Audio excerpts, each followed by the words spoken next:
Hey, good morning, everybody. Thanks for joining us here today on 20 Sides to Every Story. We've got a very special game that we have in store for you. We're going to be playing XCrawl Classics. We actually have with us here today Judge Brendan, who is the creator and designer of XCrawl Classics. That's up on Kickstarter right now. Throughout the broadcast, you're going to see a message popping up in the chat where you can go and check out the Kickstarter page and take a look and consider backing it, as we are having a blast here this morning. So, Brendan, I'll pass it to you to get us started this evening, or this morning. This morning. Yes. Thanks very much, Alex, and thanks for having me on to play this morning. I'm super excited about it, and super excited just meeting most of the people in this group for the first time, and really excited about playing some XCrawl. In XCrawl, of course, this is an alternate modern fantasy where you will all be playing professional dungeon crawlers that participate in the sport of XCrawl. XCrawl, this is a very dangerous arena sport. They have a DJ as your opponent, your dungeon judge, and the dungeon judge is going to. They've put together an array of challenges for you. They have created an artificial dungeon. It's going to have all of the elements that you would expect from a normal dungeon crawl. You will be dealing with monsters. You'll be dealing with traps and hazards and treasure and the whole 9 yards. But you're going to be doing it in front of an audience. There are referees and there are sponsorships. And sponsorship's a big part of this one. You're going to have to pick a sponsor out of the ones that your agent has. Potential sponsors that your agent has lined up. So you guys are all be thinking of a team name for yourselves. You guys are all on a squad, but who's ready with a name for their character? I'll jump in. Cool. So I'm Winston. I'm going to be playing Hercule Durkle. He's also known as the Glitter Gremlin. Ooh, I love it. And what character class are you? So I'm playing a gnome, which might explain some of the name choices. Nice. Level 3 gnome. All right, outstanding. And here is as a part of the grand XCrawl tradition, what actor will be playing Hercule Durkle in the movie they make of this adventure? So I called this as soon as possible. It was instant in my mind. Danny DeVito. Nice. You know, he might be our most gnome-like professional actor. You know what I'm saying? Yeah. Shout out to Danny if you're watching this. Is a good clip. Love you, man. Taxi, am I right? The biggest fan. All right, Alex, you got a name for your character yet? Her X-Crawl name is Luna Libre. Love it. And probably the actress that would play her would be Annie Potts. Nice. I think you might be XCrawl's first Annie Potts, at least as far as I'm aware. Outstanding. And what character class are you playing today? She is the messenger. Messenger. It's a holy warrior, descendant of the gods, bloodline cleric. Cool. All right, Ryan, you have a name yet? Yeah, my character is Morbus Haphus Orcus. He's a big, dumb half-orc. Cool. And who's playing Morbus today? He's kind of ugly. He's got a bunch of broken teeth, but I think he's going to cast Jason Momoa as himself. Nice. It's in his contract. There's only one person playing me. So. Oh yeah. Cool. Outstanding. Welcome. How you doing, Maureen? I'm good. How are you? I am great. Maureen, what's your character called today? So my character is Morrigan Battlecrow, and her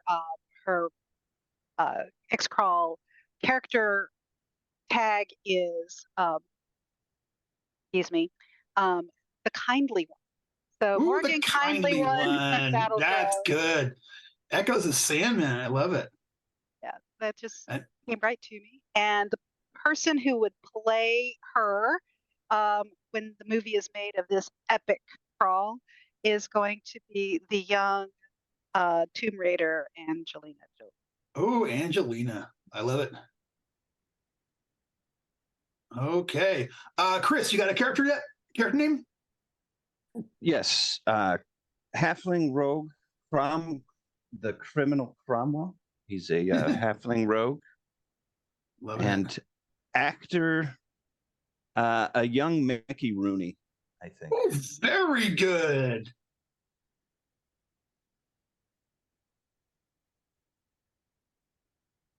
I love that. I love when classical actors come up. I love the. I'm hoping that everyone's scrambling right now. All youngsters are like, what do they look like? And they're going to look up and then, you know what I mean, to Mickey Rooney. So I love that. All right, Isaac, you ready for this? Sure. I am playing Jonathan Maximilian the Third, but he's known as Johnny Three Sticks. Yeah. And Who's playing Johnny? I would say he tries to give up a punk rock vibe, but he'd probably be like a joke. So I don't know. He might be like Fred Armisen or something like that.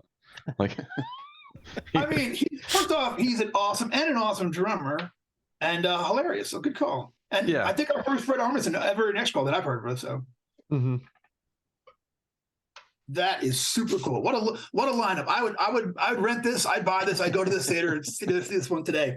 So you guys are you're a Division II XCrawl squad that's been working together for a while. What is your team name? Maybe we'll pass it to the mascot to decide which of the names that we We came have up to with. stop there. No, don't give it to the mascot. You're the leader, Alex. Oh, dang. Okay. All right. So we had passed around the idea. So this is for context. It may be too obscure for XCrawl audiences, but we originally as a group we're running Dolmenwood, right? And so yeah. one of the benefactors there, the sort of benefactor that started all things off was a weary old knight named Sir Silas. And so we had joked about possibly being the Silas Appreciation Society, SAS. I love that. Yeah, the SAS, Silent Appreciation Society. Yeah, I so love that's that. That's our Okay. crew. We really love him, and he's a kindly old gentleman that is disappointed by us at all times. I mean, I get it. I have actually played more than my share of Dolanwood. I have I'm in Tim DeShane's Dolanwood. We play the odd Sunday. Oh, that's right. He Cool. does play that, doesn't he? Yeah. Yeah, he's been running it for us. I tried to throw a chomping teeth skull in a coffin with our thief because he was the worst. They talked me out of it, but my cleric was adamant that it was a sign from the gods that he had to get eaten up by an undead skull. So hey, That's BC, awesome. if you're watching, it's not over. All right, so SAS, the Silas Appreciation Society. You are a Division II XCrawl squad. You are a coming up team and a force here in the North American Empire. You've been working your way to bigger and bigger gigs, and your agent, Guy Friesch, calls all of you into his office. Here in downtown, I'm gonna roll random. Isaac, what city did you grow up in? Oh, I'm gonna just say LA. Yeah, Yes. just in downtown LA. So Friesch's office is a little cramped space in downtown LA. He's got XCrawl memorabilia all over the walls, and there's stacks of contracts and writers and things on every chair. He's like, "Oh, put that aside, guys. Sorry about that. Just move that. Be careful. I need that.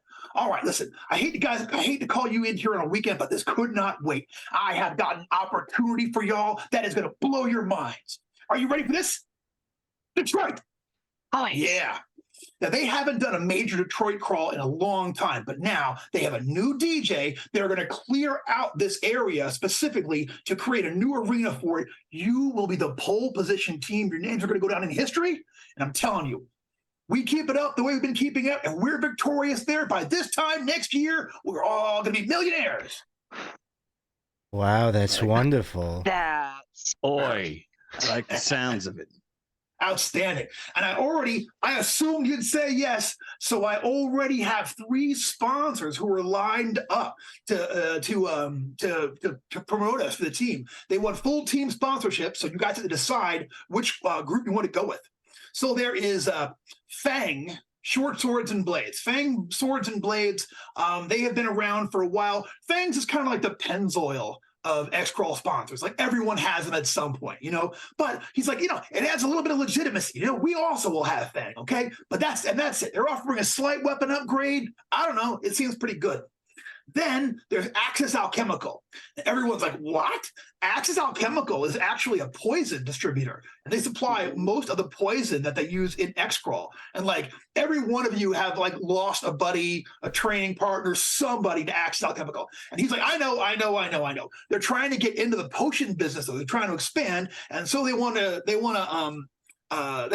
like, you know, look, they're looking to support their first team, and I said maybe it could be us. I know it's a dark horse candidate, but we should think about it. Okay, it's a consideration anyhow. And the third one, Max Media. Now, the guys from Max Media, they are saying if you sign up with them, we are going to make more money than we ever have in our lives. They are going to come up with a custom package for each one of you guys, tailored to your individual looks and talents, and they're going to get you out there. I'm talking about cereal boxes, apparel, dental equipment, boat things, whatever, everything. Your name's going to be everywhere. So you guys decide. I make the phone call. Who are we going to go with? I don't know. The possibilities for the poisoners is really great, especially from the standpoint of vengeance. What do you guys think? I mean, That'll people, what does Silas do? Probably not that God, one. Yeah, probably not that. Everyone takes their hats off at once. What would Sir Silas do? Love you, man. We'll never forget you. Somewhere he's just like, I'm not dead yet, guys. well, if we're gonna WWSD, I think we'd have to go with Fang. Yeah, have to. Fang short swords? Absolutely. All right. So you guys signed the contract. A week later, the rep from Fang comes in there. He gives every one of you a weapon upgrade. So you can pick for your primary weapon is now +1 to hit and +1 damage. Temporarily magic. And, you know, with the Fang logo on there and everything, you guys get Fang patches to put on your armor and on the, you know, for like, you know, the back of your gloves and everything. I mean, you guys are all like set up for it. They hire at this point, you know, the hype machine is on. They you guys start doing the press rounds. They get a trainer to work with you for a few weeks. And then, and, you know, while you guys are training everyone, you start feeling that, you know, that good teamwork feeling that we represent in XCrawl with the mojo pool. Okay. So the way this works is everyone's going to start off with 1 at the beginning of this adventure. And then you guys are going to have your mojo points will refresh as the game goes on. And you'll get them for a natural 20 in combat, for finishing up a room, for anything really hilarious and awesome. And then I understand, Alex, don't we have a deal where the audience can chip in some mojo for you guys? That's right. So if you guys do a re-roll, it sounds like Brendan is going to count that as 2 mojo points to a X-Crawler of your choice. Yeah. I hope it's not chintzy. Maybe should we stick with re-rolls? I kind of want to see the mojo thing, but I don't know. You know what? How about we do this? Just because it's XCrawl on the Kickstarter, with every re-roll, we'll also throw a mojo point in for that character. Ooh, how's that? That sounds wonderful. That's out of love, y'all. Out of love. Out of love. Hey. You know, because you know. Oh, y'all are gonna need it. I'm about to pound you guys. Oh yeah. Great. I've always wanted a good pounding. Oh wait, Yeah. I did my morning stretches. I'm ready. You better have. I hope you do them calf raises because it's about to get, you know. All right, y'all. So there's 2 cavats with the mojo pool. Okay. So points from the mojo pool can be added to any attack roll, skill check, or spell check. The catches are, catch number 1, you can't use your own points. You have to give them to your allies when they get ready to do something, okay? So if one of your friends is getting ready to do something really crucial, really awesome, really hilarious, throw them some of your points. You can choose, there's no upper limits. You just can't use your own.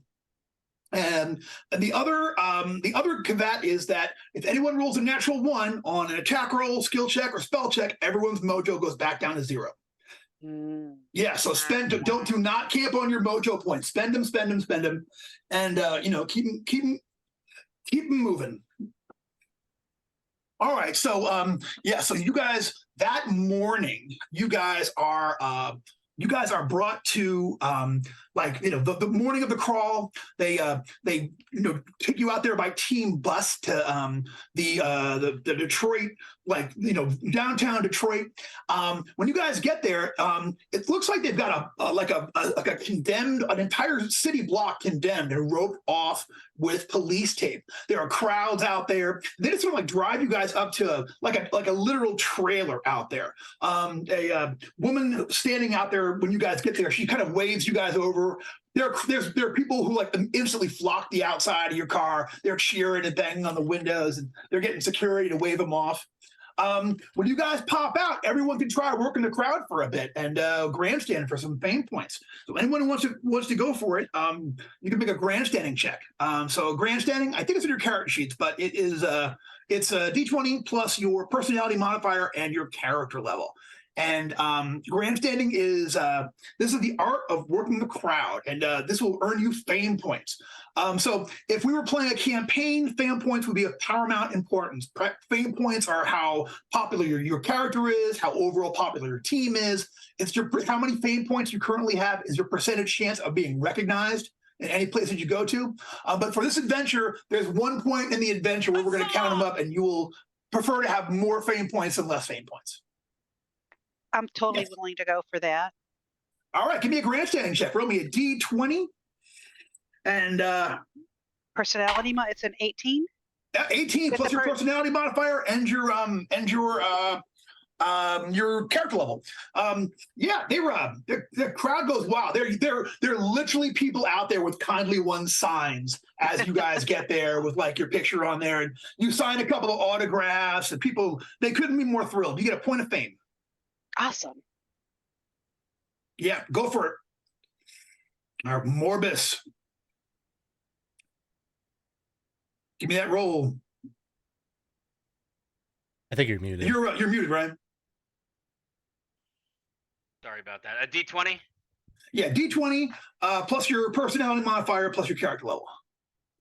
So that would be 8 plus 3 would be 11. Yeah, people, you get two reactions: people who are frightened and people who are like, "Man, he ain't nothing." I'll take him. So you have that. You have that reaction. So people are not thrilled by that and such. I think maybe Johnny 36 might go as well. Is that okay? Johnny 36, yeah, absolutely, go for it, Johnny. And he has this punk rock vibe that he's trying to portray. So he's flipping off the audience and just and expecting he's that a heel. camaraderie of just everybody doing it back to him, right? So, yeah, I got you. All right, so that would be a 15. It's like when I saw the Unbanned back in the 90s. 15, yeah, you get a point of fame for that. You're getting it back. They're flipping you off right back and calling names. One old schooler even spits at you. It brings you right back to the end. You know what I mean? It's like back to your, So yeah, I'm going in. I'll go you, Chris. I was gonna say Crom would be doing it too, kind of doing the get him, Crom. The bring it, and then any halfling specifically is who he will be giving the bird to. On my sheet it says publicly disavowed by halfling society, so I'll be specifically flipping them off. Yeah, really. That's a 14 plus 0 plus 3, so 17. You get a point of fame while a bunch of little folks up in the front are literally chanting, "Get an honest job! Get an honest job!" And just yelling, just raising heck. All right, Herkel Durkel is going to be coming in, and he's all completely bedazzled. His entire outfit is just glittered up, and he is trying to do somersaults and rolls, but really horribly, and just trying to work the crowd like a jester. And he rolled 15 plus 2 plus level, so 19. Yeah, you get a point of fame, and you wind up your comic antics are well received, and everyone thinks Herkel Durkel is awesome. You get a big cheer. Nice. So Luna rolled a 7, and so I think she wears this lucha libre mask that's kind of wolf moon themed, and typically before these things she typically wears rollerblades throughout the crawl, and she's got kind of that whole thing, but like she packed bad, or airport security took away like her fireworks and things like that. So she's just out there in like these skates and like a couple of sparklers. Like she hits a curb and just falls flat on her face. And just eats it. Oh, yeah. It doesn't go well. You know, but you know what though? So every during every encounter, you can grandstand twice for a point of fame. Once while the encounter is still going on, and that could be part of an attack action or a move action. And once the round immediately after the thing. If you win it, we won. You get a chance to work the crowd, get them pumped up, and to earn a point of fame that way. And you can earn points of fame just through awesomeness as the game goes on. I can assign those as I go. So the lady with the clipboard hustles you after you get done. Once appropriate amount of time has passed, she hustles all of you into the trailer, and she's like, "Oh, wow, hey, great showing up, SAS. So glad to have you here." She says, "I'm Jennifer Gorn, and I'm going to be your line producer for today. It's super exciting to have all of you here with me. I just want you to know we're really excited to have you. This is our first major event like this we've had in a long time in Detroit, and I can't wait to do it. So we're actually going to be playing in the neighborhood over here, where we're you'll be like going through some of these buildings that are all marked for renovation." And as a part of our cleanup area for this entire neighborhood, so it's really exciting to see these old homes get one last final go through. So get excited, be careful. It's take it very seriously. Obviously, as I'm legally obligated to say, this is Division 2 full lethal event. We ran a whole lot of death row criminals through here last week, and casualties were extremely high. So be very careful out there. Watch yourselves. But this is a game. We're here to have fun. Smile, okay? You're there for the camera. You know what I mean? Wave and just do best. And I'm sure Apollo shall watch over us all. Someone says, Rimrock, are we out on a 5 mile? I actually had I don't know, I'm not exactly.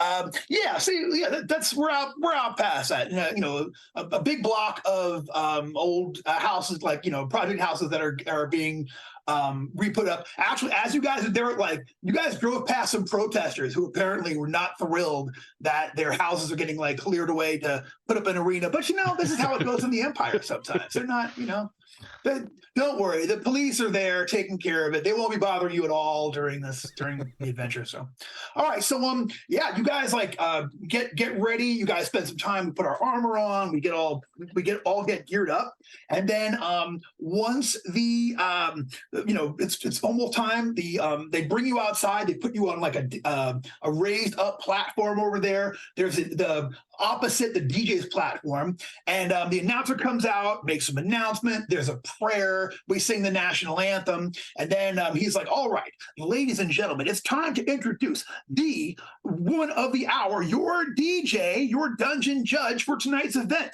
She's the most dangerous woman in the city of Detroit. She is the architect of a dungeon the likes of which this city has never seen before. She's put together an array of monsters and traps and tricks that are going to delight and horrify. Ladies and gentlemen, put your hands together for our DJ, DJ Rosie the Riveting." And the crowd all ducks out of runs out of the way as screaming around the block. You see a 1965 cherry red Shelby Mustang GT, and it just screeches up to a halt 2 feet from the stairs up to the other platform. The door opens up and woman gets out. Huge big cheer.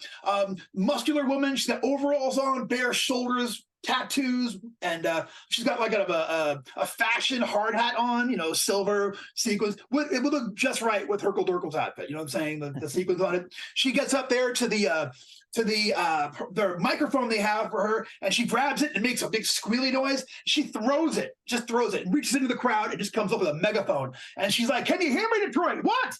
A big cheer. She's like, "I am Rosie the Riveting, and it is my honor to be here with you today on this fabulous morning. Thank you so much." Well, let's say hello to our first team going through our first event here. We couldn't be more excited to have them. She says, "All the way here from LA." There's a lot of you know, go on a hike and get tacos. There's that kind of action going on, you know. They are the Silas Appreciation Society, SAS. Big cheer. Yes. Weapons out, clanking them together. Absolutely. And, An illusion of the murder of crows flying over my head. the crows fly up. Yeah, so she starts with Morganhan. She says, Morganhan Battle Crow, the kindly one here today. How are you feeling before today's event? We feeling strong? I'm feeling vengeful right now. Yes. Oh, you better be, because I'm tell you what I'm not feeling today is kindly. Not here at the beginning of my dungeon. I'm feeling a little salty, in fact, but I'm sure we're gonna have a great time together. Don't you think? I think we're gonna have a fantastic time. Yeah, that's what I'm talking about. She looks over. She says, Luna Libre here. How are we doing today, Luna? Doing well, doing well. You know, I'm sorry. Luna's like kissing Just kissing babies. Yeah, that's the great. Take a point of mojo for kissing babies. Take a point of mojo. Oh, they're like, Luna, you are so sweet. It's a shame you're not going to get a whole lot of sweet once you cross that barrier and make it inside the play zone. Oh. That's all she says. Yeah. O is right. She says, I got one of my favorites here. Morbus. Morbus, how are you doing? Ready to kill. Yeah, that's the attitude. That's what I'm talking about. That's so funny. That's the exact same thing I heard this morning when I walked up and down the hallways of my menagerie, and my monsters were just getting pumped for this event. But they're up against some real tight ones here, some dangerous things. Crom the criminal. Crom, you think you'll be able to put an end to my scheming today and stay one step ahead of me? I believe I will. I'm feeling rather invincible this morning. Are you? Well, let's see, because I've been known to vent a few fools in my time. So we're going to see. We're just going to see how it goes. You know, and we'll see if Johnny Three Sticks can keep up with me. Johnny, how you doing today? Shut up. Oh, yeah. Don't worry. I will shut up. I'm going to let my dungeon do the talking.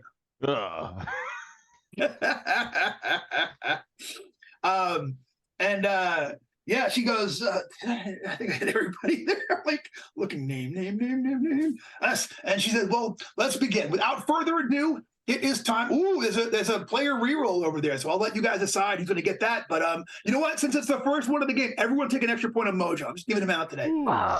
Use them, because do we start out with any mojo? Everyone starts with 1 point of mojo. You'll begin the game with 1 point of mojo for this particular adventure. Okay. And look on your character sheet. Each one of you has a circumstance where your character individually earns mojo. My eye falls on the messenger, who will earns a mojo point if they bring anyone back from 0 hit points. And you know, everyone's got a thing. Morbus, I think, uses for solo kills. You know, defeating my traps. You know, all kinds of stuff. And then we also have one of the special mojo characters, Herkle Durkle the gnome. So everyone goes down to 0. If everyone loses their mojo, Herkle Durkle gets a point of mojo back instantly. You know, keep you know, as the team mascot, keeping everything's on an even keel. So looks like the reroll is going to Crom. Outstanding. Ooh. All right, hang on to it. All right. She goes, all right, it's time to begin. Ladies and gentlemen, I declare this contest open. Big cheer. She says, in the name of Emperor Ronald I, this dungeon is begun. Silas Appreciation Society, from this moment forward, your lives are forfeit in the service of the Empire. I pray to Apollo for your deliverance, but I'll tell you what, it's gonna be a corker. Ladies and gentlemen, my dungeon is begun. Go! And she kind of points. The referee that's standing over there, like says, once you cross that police line, the entire everything there is in play. Your first major encounter, and they point to the top. It's a 40-story building. It's the first one that you come to. So your first major encounter is at the top of that building. So and completing it is one of the things you have to do to one of your win conditions. So you absolutely have to go through that. Good luck, and may Apollo watch over you all. I just started running. I'm sauntering over the line as if it's no. Okay. Yeah. Crowd's cheering. You're getting high fives. You know, Johnny's getting booze, and someone hits him with an empty beer can. You know what I mean? It's just like, you know, that kind of that kind of action. You know, as you guys make it over there. So the building is, like I said, 40 stories tall. It's kind of bombed out. All of the windows seem to be boarded up. The front door there's like 3 steps going up to what's clearly the front door to it. It's slightly ajar. There's graffiti on the outside as high as anyone can reach. There are a few scrub trees that are around there, but not a whole lot. And that's what you see as you're looking up. You can see that the entire block is cordoned off with force walls to protect the crowd. On top of the buildings nearby, they've rigged stadium seating, so people are like sitting on top of the buildings that are nearby, so that they can watch the action from up there. And that is what you see. So we're at the ground level, and our goal is to get to the top of this building. Yes. No chance elevator is there. Too bad I can't fly myself. Crows make it up there in 1 minute. They absolutely would. Mm-hmm. Luna's just like sitting on a curb, like taking her skates off, because like this is clearly like a terrible idea. Like, God, that's where goes my whole gimmick. I was kind of like, well, I'm interested in seeing how this is going to go down, but you know, so all right. How many stories did you say the building was? It is a 40-story building. 40-story building. Wow. Yeah, huge, big thing. And it looks like they've like looking around the well. No one's really going around the sides of it, but there's, like I said, there's a front door slightly ajar. And this is what you're looking at. Well, maybe we should get in because I'm tired of getting hit in the head with beer cans. It's terrible out here. Let's go. It's great, isn't it? Yeah. In all fairness, they're all throwing at Johnny. So. Well, your splashback. Go stand over there. And I don't want beer. Armor. Yeah, come on now. You can't get beer on Battle Crow. What is this? Is there like a fire escape or anything like that on the building, or is it, right, is it like the only entrance? Okay. Yeah. Walking around it, you can see the back entrance is boarded up, and you can see where there was a fire escape that has been pulled down. You can see along the sides of the building where it's just been completely torn off. Gotcha. And is it a doorway or a door? It is a door, but the door is the doorway, and the door is ajar. So there's a few steps that are up to it, up to a slightly opened up door, looking into a dark interior. I think Morbus is going to go up and kick the door in. All right. You go up and kick the door, and boom. So you are looking at the lobby of this place, okay? So yes, indeed, there is an elevator there in the lobby is about 30 feet by 20 feet. Right across from the door is the elevator. It's like old-timey, and it has like an arrow pointer that like goes up and around the top of the thing. Right now, it looks like the elevator is currently set on the 13th floor. You also see that the inside is entirely bombed out with graffiti, but they've just hung AVS, arcane video screen advertisements right on the outside of these things. So there's like dynamic ads that are running as you're in there for car insurance, you know what I mean, fast food, all of the things you'd expect to see, beer, obviously a lot of beer ones. And there is a sign on the one side that says emergency stairwell. And that is what you see. I'll turn on my flashlight as we're in here. Gotcha. Yep. You play it around. Oh, God. Oh, I was just going to say, I'll move forward and use my dagger to hit the elevator button. All right. You hit the elevator button. Elevator button comes down. Oh, when it gets lovely. when it gets to the ground floor, there's a ding, and the door opens up, and out pour these things. 6 humanoids.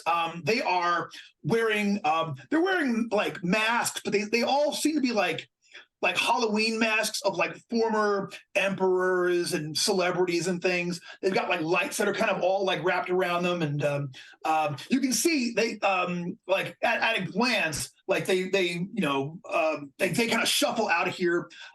They have kind of a smell to them, and as one, every one of them like draws a butcher knife, and as one, all of their butcher knives light up with fire. Oh, that's an easy. That's an easy choice. So go ahead and roll me an initiative, because these guys are clearly upset that you guys made it here. I rolled a 19. That's the best initiative I've had in a while. So oh, geez. I know, right? What'd you get for the kindly one? Oh, a 20. Oh, look at beating me. I never roll like this. This is great. That's fantastic. All right, how'd you do for Herkel Durkel? A 5. 5 for Herkel. Dirking it up there, Herkel. It's All better. right, I'm hanging back. What did you get for Morbus? 14. 14 for Morbus. How about for Johnny Three Sticks? A 12. 12 for Johnny. And who I am missing? Crom the Criminal. How'd you do? A 9. 9 for Crom the Criminal.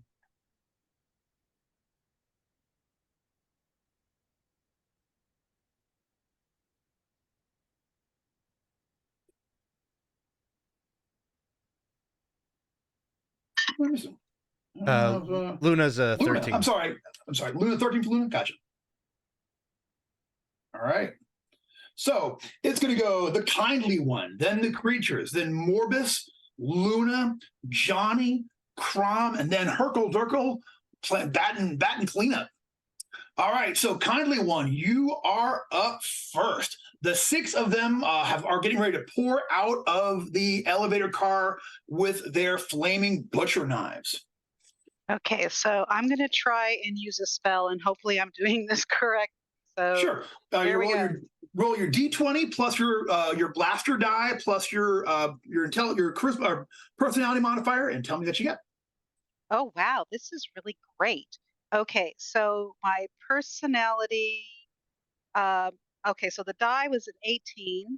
My personality modifier is 2, and my blaster die at that level, because it changes by level, I need to add more, is a 6 plus something else from a D8.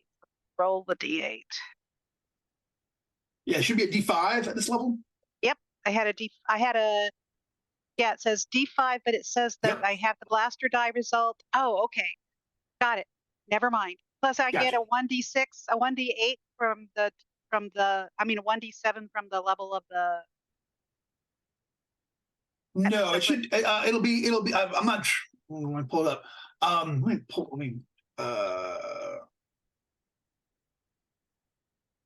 So the table has me. I have an 18-19 roll, blaster die result plus 1d7 plus medium range, right? Okay, so let me take a look here. Yeah, it should be a die 20 plus a die 5 plus 2. Plus 2. Okay. So it's that's a the bunch. total. It's 23, 25, and I am going 25. Yeah, and so then I'm going to choose. With that, I'm going to choose cold. Oh, you're casting Spellweaver Blast. Yeah. All right, cool. Oh, so that's not a general spell. Okay. Well, you've got multiple spells that you can cast, so so you got a 25 on that, right? Right. So on a 25 on Spellweaver Blast, you did exactly right. So it's going to do 2 die 6 damage plus whatever you got on your blaster die, which you said it was a 2, I think. Is that right? No, it was a 6. I mean, so it'd have to be a 5. It was the yeah. I never roll like this. So 2 to 6 plus 5, and then you pick 2 out of that thing. So you could pick, fire, cold, stun, glitter, sonic, acid, 30-foot radius, wall, or +1 die 6 damage. Okay. I am going to choose cold and sonic and see what that does. So the damage at the seems like they all grab their heads like, so roll me that damage. Roll me 2 die 6 + 5. Ooh, 6 + 5. Wow. Okay. That's just be a very quick encounter here. Yes. Let's see. So 5, 4, 9, 10. Yeah. So you blast the first one there. Wow, he grabs his head and frost shivers on the outside of his body. But he is still up.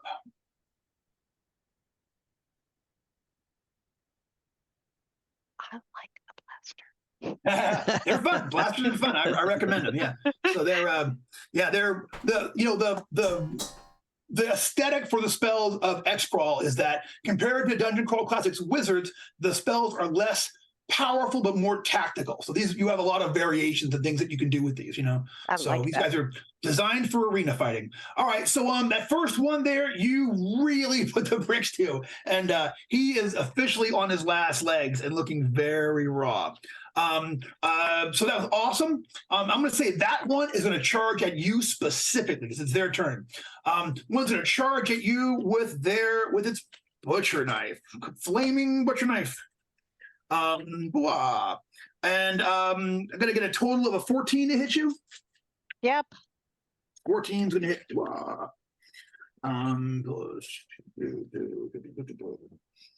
All right, you're going to take 5 points of damage, part of which is from fire.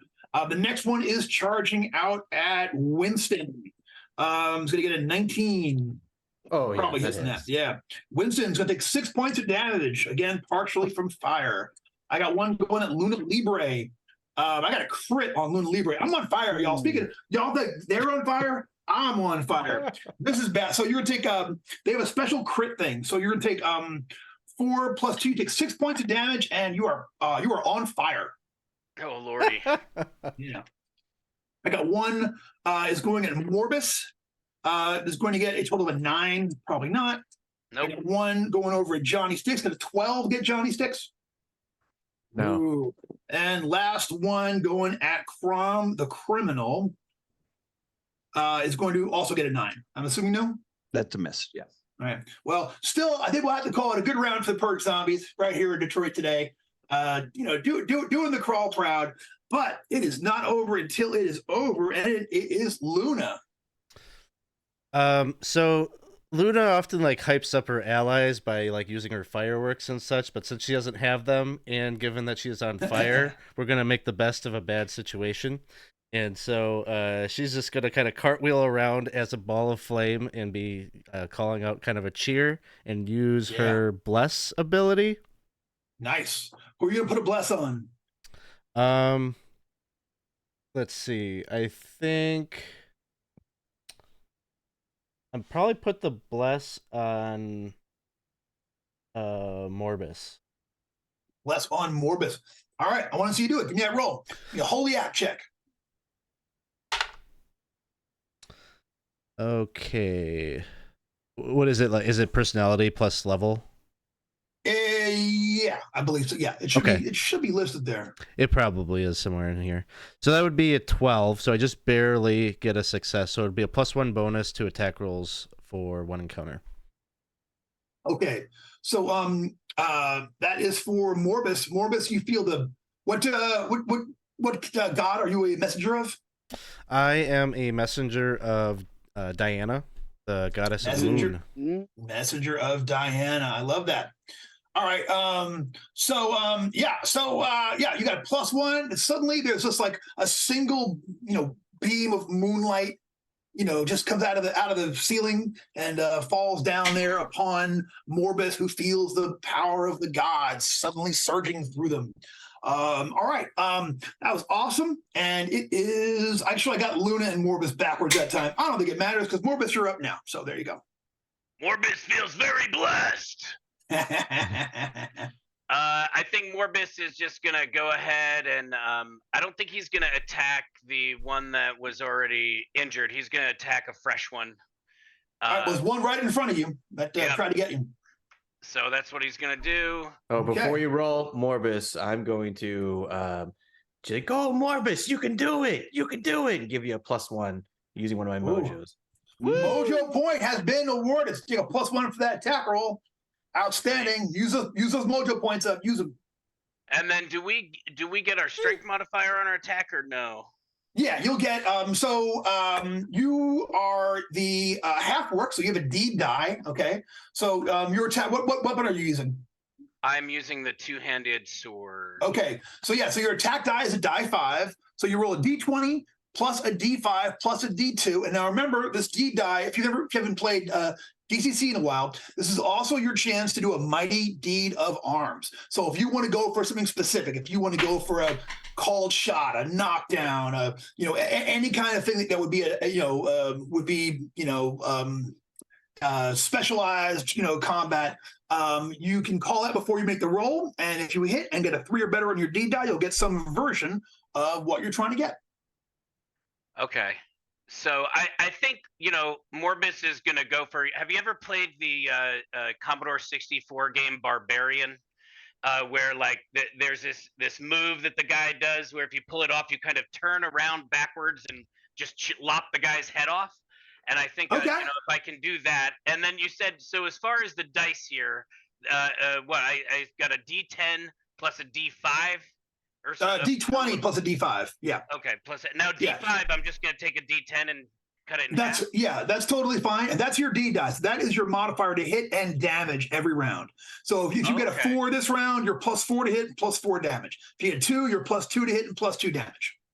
Okay. Cool. All right. So and you're going for a spin around head lopper. So yeah. So okay. So my my gosh, dropping dice. Okay. So my D20 is a 13. My D10 is a 1, cut in half is nothing. And then I've got a +2 from my strength and a +1 from the weapon, I guess. Mm-hmm. So that's 13, 0, 2, 1. That's 16. All right, 16 is going to hit. The D doesn't go off, but you can give me that damage. So roll me a D10 +2 plus your strength mod. +1 because you're blessed. Okay, so D10 is a 2. We said plus strength mod. Yeah, so that's 2, and then 1 for the thing, so 5. All right. All right, yeah, you don't quite get the head lopper, but you do hit this thing center of mass. You kind of rip half its mask off, and you can see underneath its jawbone is coming out of its blue flesh. And it's mad though. He's coming at you still, flaming knife, but not before Johnny Two Sticks can do something real horrendous. Yeah. Oh. So just a question for Lion Eyes is it says move action. That means that takes my move action away, correct? Yeah. So you can do that and still attack someone. Yeah, exactly. Okay. So that's what we'll do. I think he's too close to really get his repeating crossbow going, but he does have a rapier. So he'll bring that up and try to go after this zombie in front of him. Okay. Give me an attack roll. All right. So that will be a 16 to hit. 16. Johnny hits one. Oh, oi. You're going down. That would be a 5 points of damage. 5 points of damage. All right, yeah, you stab this one, but it is still up. Oh. All right, which is awesome, obviously. And then who are you gonna try to lionize? I guess that we'll just lionize who's next. Who's next? Crom the criminal.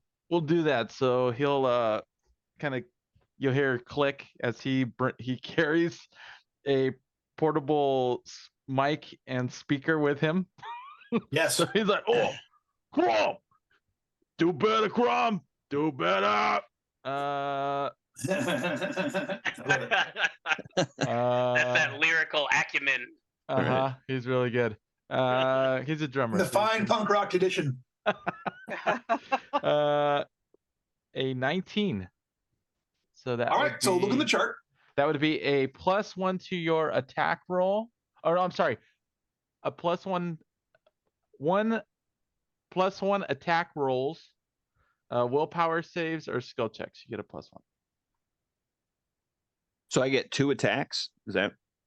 No, you get a bonus to hit on your attack. Oh, okay. Gotcha. All right. And just one final thing, because it's still my turn. Just as far as the mojo, it says that after. You're the jammer. Yeah. So the jammer is one of our other special mojo characters. So typically, if you're going to give mojo points to one of your allies, you have to call it before the die roll. But the jammer has the special ability to throw mojo points after the die toss. You're the only character in the game that can do that. Okay, that's what my question was. All right, excellent. Thank you. Cool. Yes. Outstanding. All right, great round. You gave him some bonuses out to Crom, who is next on the docket. Crom, I got a purge zombie that thinks he's going home with all the marbles. What do you think? I think he's incorrect. That's what I'm talking about. Now, with a halfling, can I use 2 weapons with the D16? Is that Yeah, you're not that kind of halfling. You're a thief halfling. So you're more like a thief. So you have the thief luck die on top of everything else. So you're like that, you know. Okay. All right. Comes my attack. Hold on. I want to burn some mojo to help him out as I am cartwheeling around. So flaming cartwheels. I'll give you +2. I'll burn 2 mojo. Hey, 2 points of mojo out of the mojo pool. So add those 2 points to your attack roll. It's a 21. 21. Heck yes. Nice. That is 110% a hit. And I want to see some damage. Tell me how you do. Short sword D6. That is 6 points of damage. Outstanding.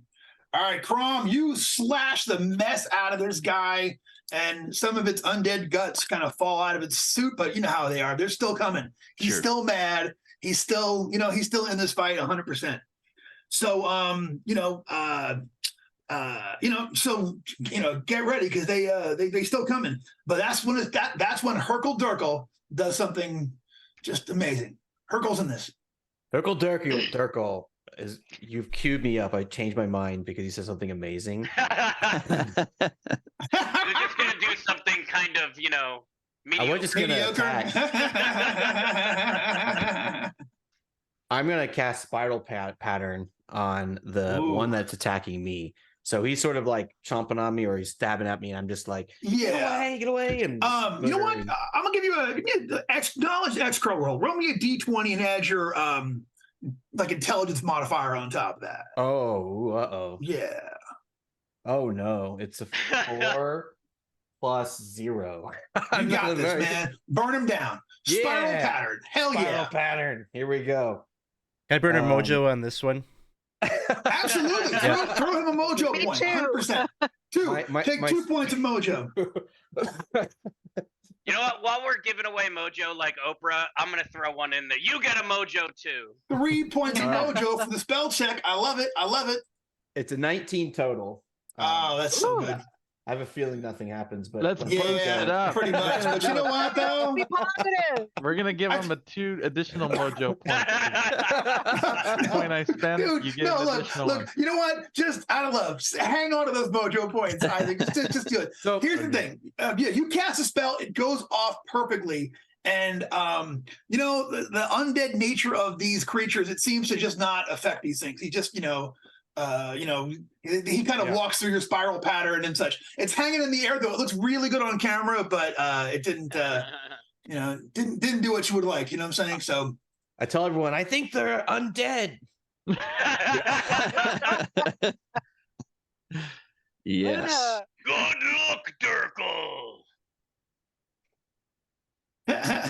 All right, but you know what though? That was still a great round, and we're all still learning how the whole thing works. So that is no big deal. So that is the end of round 1. You guys did a great job, and it is the kindly one who is up on deck.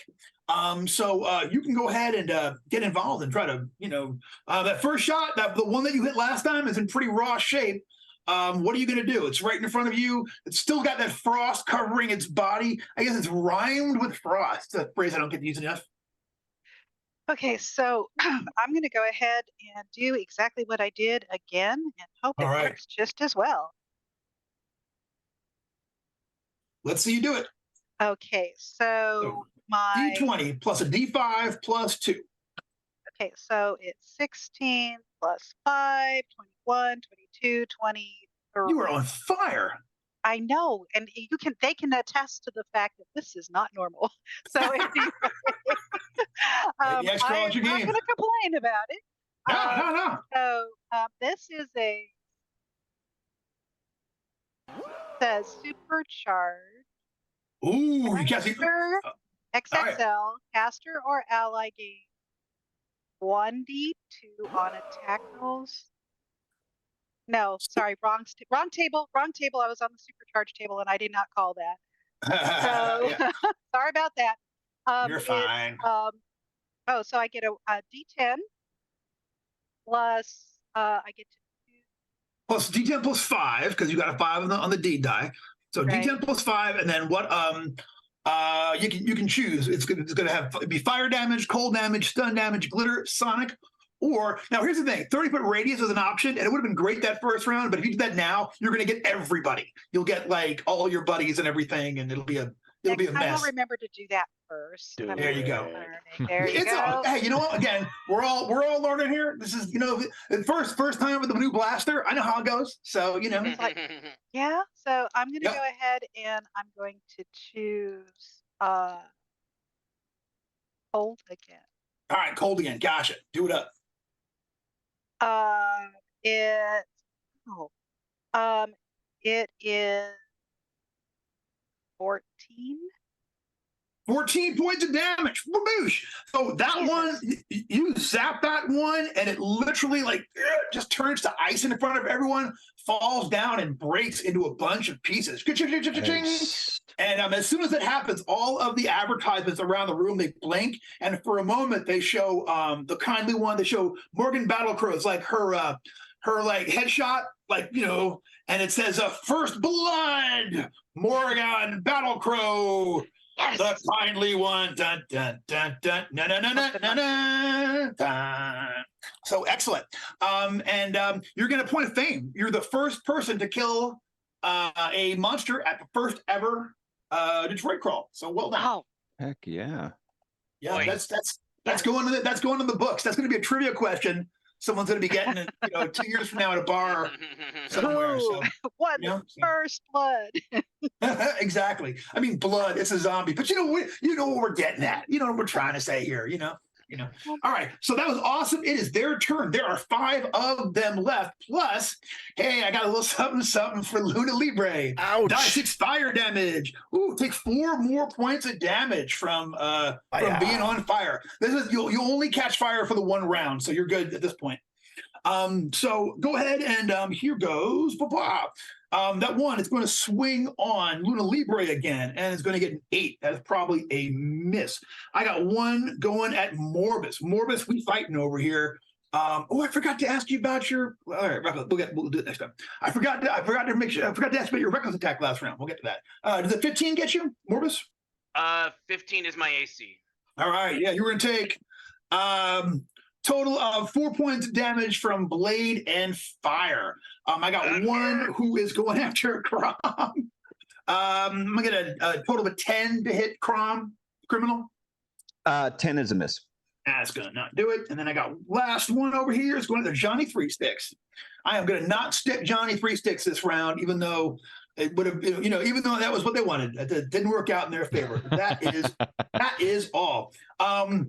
And that's the bunch of it. So it is I'm going to get it right this time. It is now.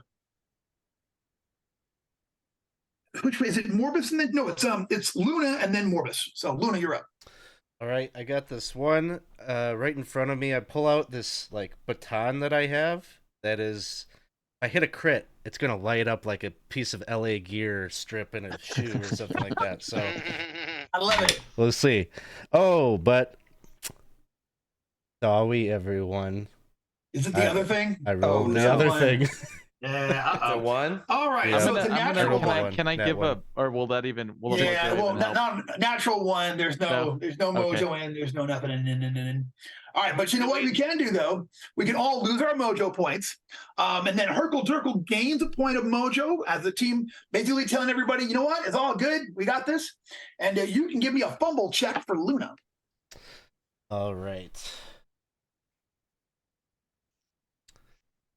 So it's under your armor. It should be listed under your armor there, because your in Dungeon Crawl Classic rules, your That's right, fumble D12. die is a function of your armor. The heavier your armor, the more likely you are there. And don't forget, on a fumble check, you're going to subtract your Oh, good. luck modifier. So 0. So I think 0. nothing yeah. too bad happens to You me. miss wildly, but you don't cause any damage. So you come up out of the cartwheel and just go for this flailing swing, and it doesn't connect, but you also don't manage to break your own neck or anything like that. So They're probably that's showing the replay of me falling in the street earlier. Like, this is just the day that Luna's having. You know what I mean? Like, oh no, rough day in Detroit. I gotta look at what's it looked cool anyway. At least I'm not on fire anymore. Yeah, That's a good thing. Yep. There. All right. So, but you know what though? It's time for Morbus and then Johnny. Morbus is up. Blessing is faded, but you are ready to. You're here for a big one. So what are you gonna do? I'm gonna attack this guy right in front of me. Now, talk to me about this reckless attack. It says I can give them a free attack. Yep. And then I can take an extra attack with increased threat range, 19 to 20. Does that mean that I would get a crit on a 19 or 20 or something? Yes, it does. Yeah. So make your regular attack first, and tell me what you're going to do. What are you going to go for with that big old deed? Well, I think I'm hoping that they took enough damage that I could maybe like take my sword kind of right up the crotch and just kind of cut him in half. Unseam him from the knaves to the chaps, as the bard said. All right, I want to see you do it. Okay, let's see. I don't think I'm going to. Okay. So I got a 9 on my deed, which would be like a 4, and then I got a 3 on my D20, which is 7. So you're looking at a 7 plus whatever your strength modifier is. So that would 8. be a 3. So or I got a 2 for my strength modifier, and then a +1 from the sword or from the yeah. That's a 10. So that's gonna miss. So would you want to use your reckless attack? I think so. Yeah. Outstanding. All right. So you basically put your face out there like, come on! And my guy gets a free shot on you with his flaming butcher knife and gets a natural 1. This is the best reckless attack of your career because I just ate it. Oh, Nice. that's terrible. Gosh darn it. Now, does that mean they all lose their mojo? No, I'm just kidding. Yeah, every point of it. They get their mojo, they lose their luck points, their hero points, everything. And then I get to attack again. Yep, you get a free shot on them. Now you can't. You can use your D die like normal on this. So make your attack roll plus your D die plus your strength, but you can't add a D to this one. It's just a regular attack. Gotcha. Okay, so I'm gonna miss again. All right. So didn't work out this time, but remember, you can always go for a reckless attack. An intelligent monster can choose not to take the opening. You know what I'm saying? Like, so, but knucklehead zombies pretty, they're going for it. I mean, they don't know any better. All right. But you know what though? That's okay though, because Johnny 3 Sticks is about to Johnny up. Johnny up. Yeah. Hey, Johnny. Oh, yeah. Oh, yeah. Hey, Johnny, how long does this lionization last? I'm not sure. It just says +1 to your. Hold on a minute. That is going to last. It should be your class level, I believe. So 3 rounds. 3 rounds. Okay. Yeah. Oh, nice. I recall. I looked that up, but I'm sure. Hey, that rule has changed so many times that I'm confused by it. So Before you roll, I'll say, "Hey, Johnny, you're a piece of shit." Give me a. Take a point of mojo. Oh, the punk rock. That's some punk rock love right there. That means that Yep. translates to a heart. Aw. Oh, that's so good. So good. Way to know your team.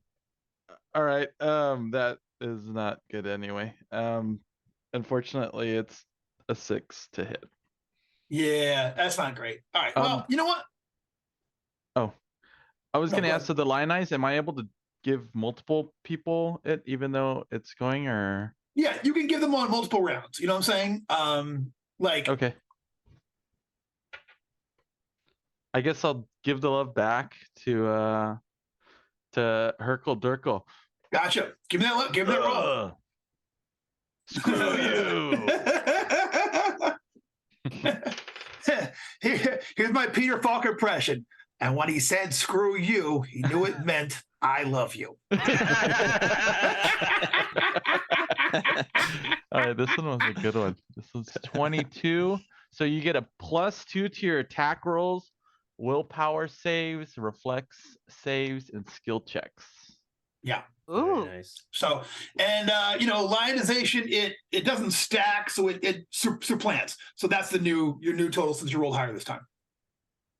So, excellently. Oh, wait, you didn't have it last round. It was somebody else. Sorry, it was somebody else. All right. That was awesome, and we're going to keep going because that was that we're moving on down the line. That was brilliant. It was Johnny. It's time for Crom the Criminal. I got zombies on the hoof here. Come on, come get some. He swings his short sword again. 3, 4. That's a 13. That's gonna hit. Give me damage. 6 again. Pardon 6 me. points. 6 plus 1 is actually. Oh, Johnny wipes that one out. Whoosh. Or Chris rather. I'm sorry. Chris wipes that one out. He goes down. Yeah, Crom the Criminal. I keep calling you. Crom the Criminal just turns around. You give him the flying swallow. Boom. That guy falls apart. Whoosh. All right, and I will which one I can perhaps get up behind the backstab the next round. Okay, give me a luck check. Roll d20. Roll low under your current luck. Rolled a 4. Yeah, I'm sure it makes it. No one's really spent any luck yet, so I'm sure that made it. All right, I'll say that if you can give me a DC 13 sneak silently next round, you can pick somebody else's zombie and sneak up behind him and give him the backstab. Perfect. Okay, so Nice. but so DC 13, don't forget, because that was a on the fly ruling and I may not remember it. So Okay. so there you go. Hold me to it. All right, so that was awesome. Well done. And next round you'll be on somebody. And then came the Herkel Durkel man came singing songs of love. Let's see you do it. All right, I'm gonna take out my. You know short what I'm talking sword. about, Donovan. It's got a fang like emblazoned all across the blade. I just like hold it up and let it catch a glint in the sky, and then I'm gonna stab one of the zombies right into the crotch. Oof, there you go. This is not a mighty deed. This is a petty deed. And I rolled pretty good. 16 plus some stuff. That's gonna hit. Give me some damage with them plus. Yeah. Don't forget, this is your special +1 damage dealing temporary magical blade. That's right. So I'm gonna get +1 for. I rolled a 1, and let me just double check. So it's gonna be 2 damage. I think Plus it's 2 2. damage. Plus 2. Plus 2 on you. Yeah. From the line eyes? Yeah, you're lying. That's you're 4 lying, then. dude. Yeah, That's 4 4, points. Don't boom. Yeah, you're feeling the effects. They got you. You're pumped up from it and just feeling it. And yeah, man, you really get this thing. Like you get the feeling that he's probably his crotch isn't the most important thing in his life anymore. It's still not registering what's happening to You know what I'm saying? Like that's part of that whole zombie problem. But from the outside, though, it looks real bad. You know what I mean? So yeah, that was awesome. But he's falling apart. That was awesome, y'all. This is round 3. All right, come on, y'all. This is the round. I want to see everyone burn them down. It is time for the kindly one to do something less than kindly. Okay, well, I have multiple choices, but I think what I'm going to do is I'm going to do the confusion on my enemies, on our enemies. Okay. It's a level 2. So do I have level 2 capacity at this point? Yes. The way. Okay. Well, a couple things. Yes. So the way spells work in this, you can all the spells that you can cast them every day. You can cast them until you fail a check. Okay.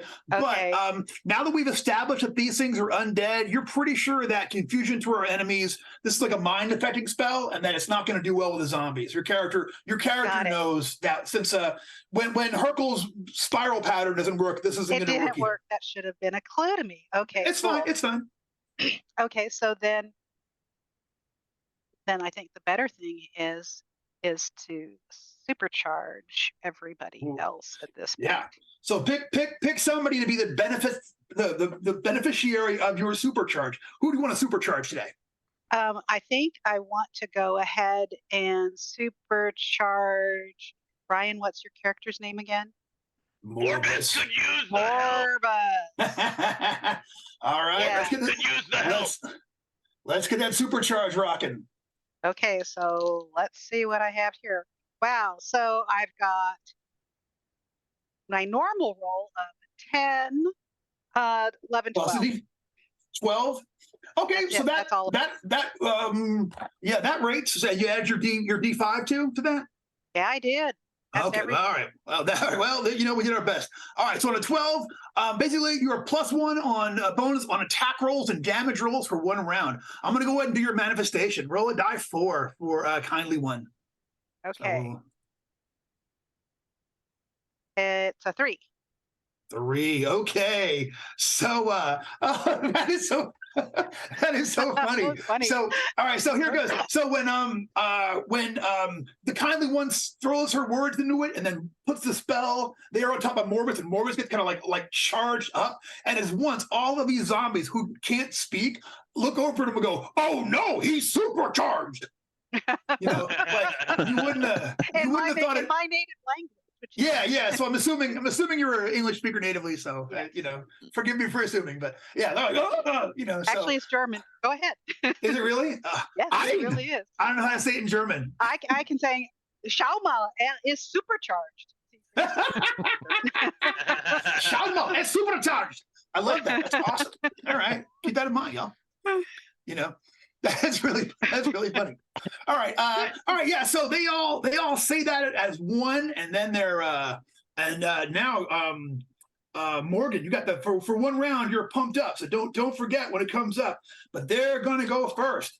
So there are 4 of them left. 1 is going at Hercule. I'm gonna get a 6. It's not gonna do it. I got 1 is going at. I got 1 is going at Crom killed his. Johnny still has 1. Yeah, one's going at one's going at Morbus. It's gonna be a 19. I thought didn't Crom the criminal kill his? Yeah, Crom did. Yeah, Crom did. Yeah, so that, yeah. 1 is going at Luna. That's gonna be a 7. Come on now.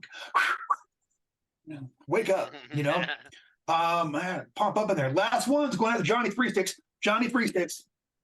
Finally, how about an 18 for Johnny? Get some. That is my AC. Let's do it. Let's do it to Johnny, folks. That is going to be 3, 4, 5 points of damage with a flaming butcher knife. Slashes Johnny right through your black flag tattoo. Yeah. Bummer. Not cool. It just got serious, y'all. It just got serious up here in the Motor City. All right. That's there. No one's on fire this round, so I don't have to worry about that. So we're gonna keep on moving in the line. It's Morbus, supercharged, pumped up. What's he gonna do about me? Well, I think I'm going to now. Do I decide the reckless attack thing at the beginning or after? No, you don't have to decide. You can decide. Like you can do your round, and if you kill a guy, you won't even be able to do it. You know what I'm saying? Okay. You can decide that depending on how well you do. Okay, so I'm just gonna go at this guy that's right in front of me since it's been giving me some trouble, and I'm supercharged. No. Okay, so 12 plus I got 4 on my deed. That'll be 16 plus 4, 20. Oh, that's a hit. Give me damage. Woohoo! All right, finally, Morbus hits. So my deed was 4 plus this D10. That's a 5. That'll be 9. Plus 4. That'll be 13. Yeah. Morbus cuts that one in 2. Rah!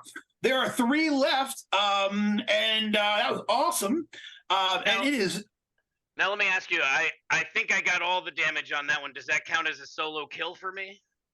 Yes, it does. Take a point of mojo. Yeah!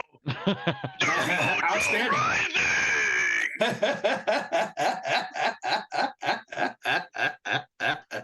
That's awesome. All right, y'all. So Morbus cuts his down. Name on the big board. It's Johnny and then Crom. Crom's going to go for the sneak attack. Johnny's up. You still got one in front of you. Just cut you. Hit the tattoo. You know, that was. Did Luna get? Was she in there? Oh, did I skip Luna? I am so sorry. Luna, go now. Go ahead and go now. That's okay. She's like. Oh, didn't Luna supercharged? No, sorry, Luna. Gotcha. I missed. All right, Luna, go. My bad. Luna's right, just. Luna was supposed to go I wrote this badly. She's it's bad in my notes. Sorry. She's just kind of looking at her burned costume. Her hair ends are all frazzled. All the style is gone. She's got pouty face. She's pissed off. She's just gonna take the baton and just try to like whack this thing right now. All right, I want to see you do it. Here's that crit we've been waiting on. All right. So that will be a 23 to hit. Woohoo! Yes, that's what I'm talking about. Yeah. And these Give me are damage. undead, right? So I got that scourge ability, so 1d5 extra. So Luna, these are one of your creature evil to your deity's eyes that must be destroyed. Ah, man. Give me that damage. That is going to be in total 7 points of damage. Yeah, that one will boosh like with like and like the it recoils from the holy power just for a moment. As the energies of the Olympus disrupt this thing's pattern, and it looks just terrible. That was awesome. That was Luna, and then I skipped over. Now it's Johnny, and then Crom. All right. Johnny's gonna look down at the cut on it. I really like that tattoo. And he's gonna like go and like do like a mosh pit, like elbow swing with his a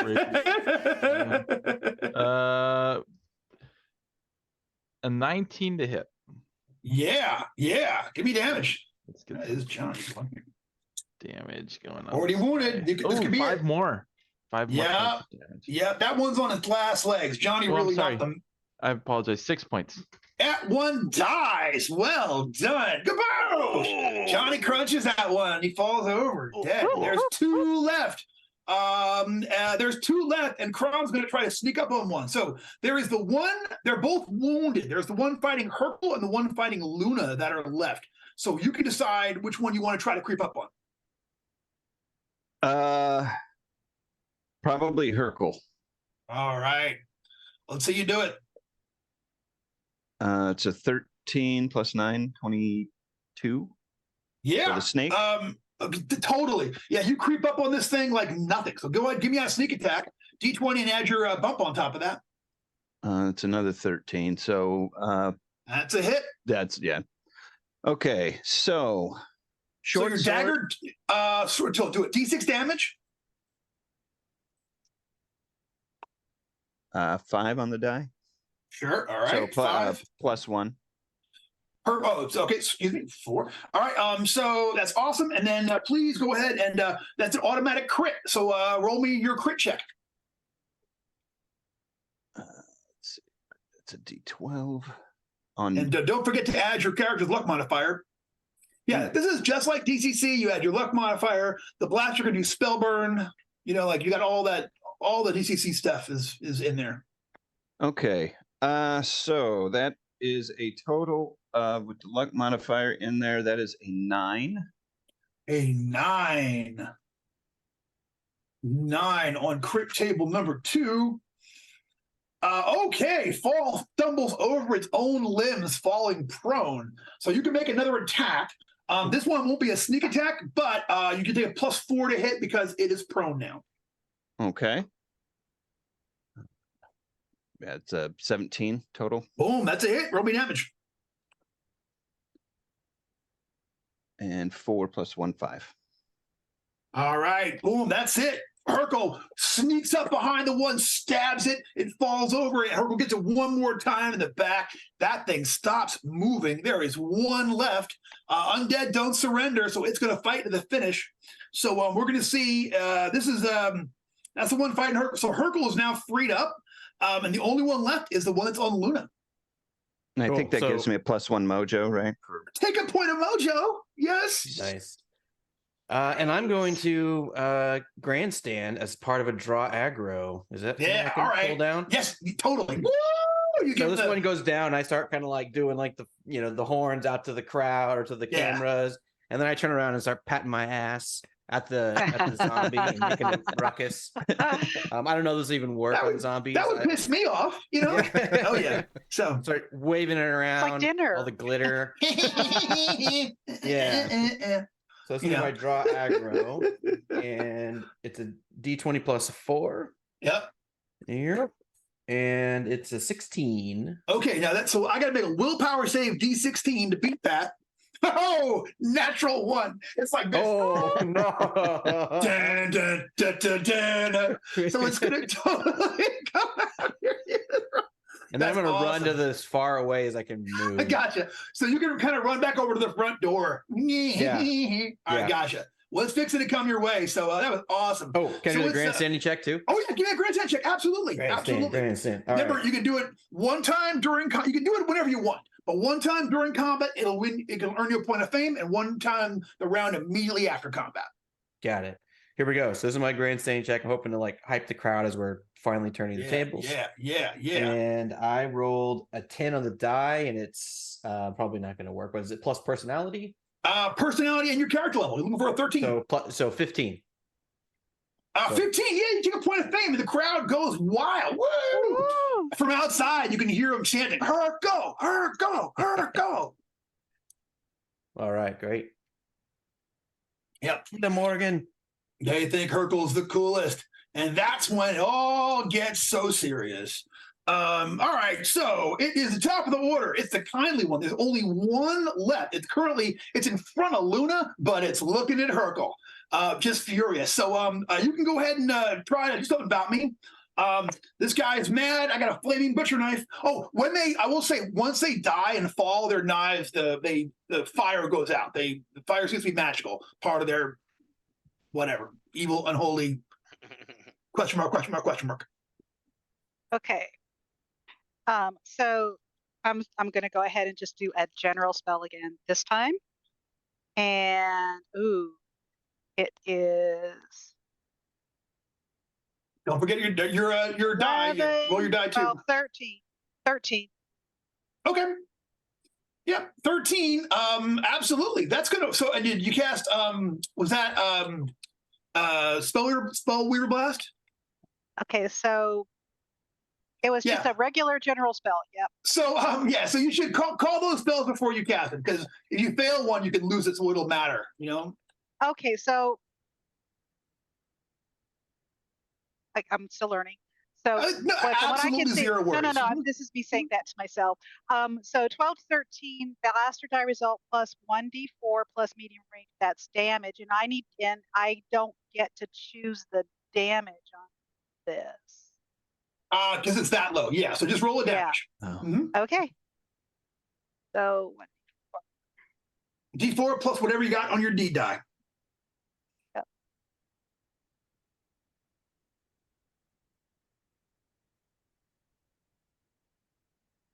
Which is 5.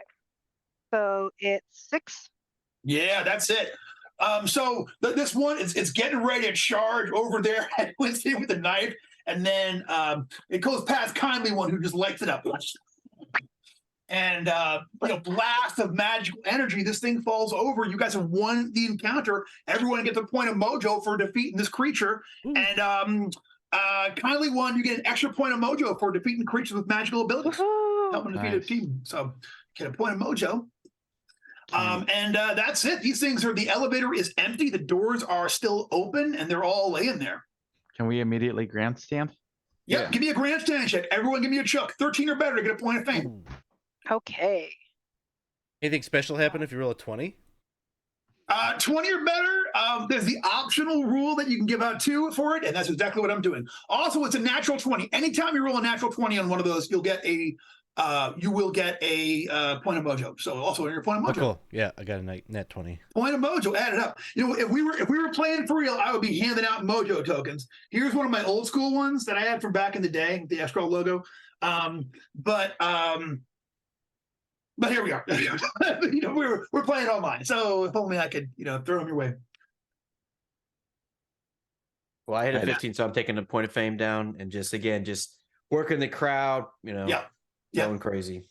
Cool. Yeah, you guys get an ovation. So they change again all the advertisements. They pan over the crowd outside, show people cheering, holding up banners. The people with the kindly one sign are still out there. Ah, you know what I mean? And you know, people still chanting. You know, her go. Yeah, you guys have completed your first encounter there, and y'all can move on. So there's the elevator is right there. Or what do y'all do? What do you do? I'd like to do a lay on hands if I can. Absolutely, make that check. Ooh, another 20. Wow. Okay. Oh, nice. Take a point of mojo for the lay on hands, and then so it's a number of dice equal to your hit. How many dice does that get you? That would give me, all in all, it'd give me 5 dice. So. All right, so your third level, okay, so, and of course we've actually, XCrawl codified the Deshane rule. So you can roll 5d8, keep the highest 3. That's how many hit points you get back.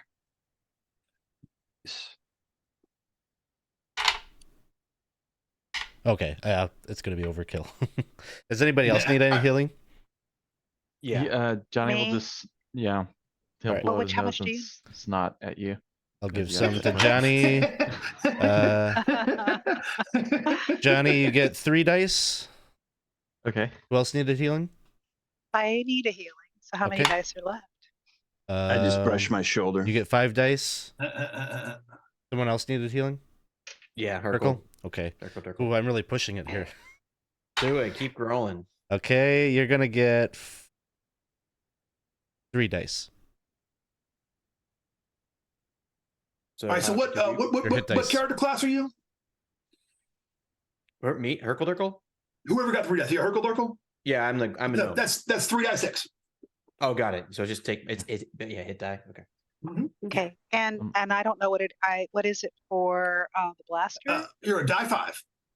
And jammer? Okay, always. Jammer die 6. Okay. You know what? thank you. I apologize. I'll do a die 5. That's We fine. are. Look, this is everyone's first time playing this. We're all learning about this, and it's not on the character sheets. Because I never remember to put it on there. So how would you even know? So don't even worry about it. Sounds good. So Thank I'm you. totally healed. Thank you. Yeah. Nice. I just give you a nod and thanks. I'm imagining we're all holding hands in a circle and just like.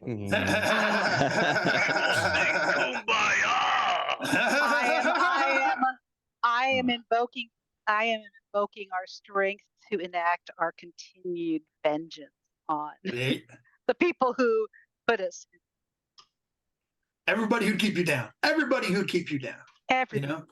You know, the other teams, the people who mess with you. I mean, I get it, 100%. You know, The people who aren't That's awesome. cheering out there, so they better watch out. You know what I'm saying? Yeah, the some of like the one of your rival teams is up next. The Pittsburgh Law Enforcement All Stars. You know, their people are here, and they're so full of themselves. They're just, they swear. So it's like, all right. So great work, and here we are. We are in the lobby. These creatures are all dead. There's a cameraman and a boom mic guy at the behind you guys that are watching everything, and you guys can do whatever comes up next. So we want to do elevator? Seems the elevator is ready. Probably should have said I had a grappling hook. So, I don't care. Here we go.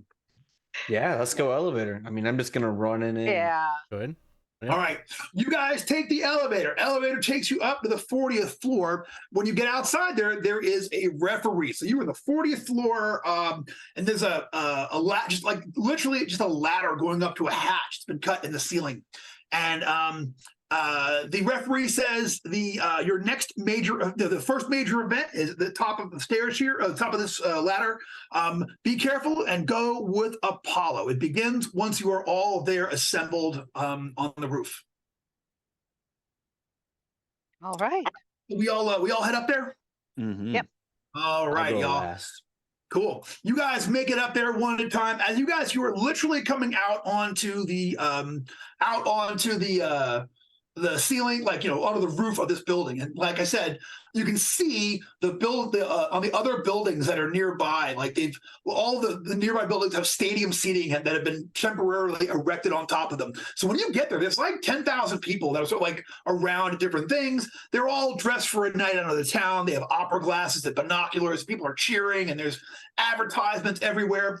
I drew a map, and I'm going to make the map my background. And I will use this background to tell you. Yeah, to show what we did there. Bip, bip, bip, bip, bip, bip. All right. Bip. Okay. Y'all see this? All right. Mm-hmm. Yes. So you guys come up about, I'm like the weatherman. Hey, Detroit weather.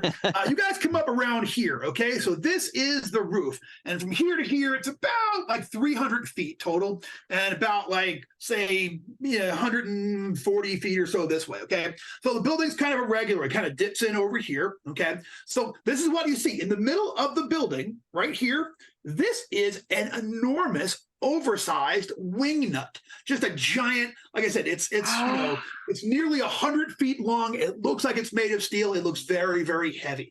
It's there across the entire. Like can you guys see us? Okay. Yeah. Yeah. It's there across the entire thing.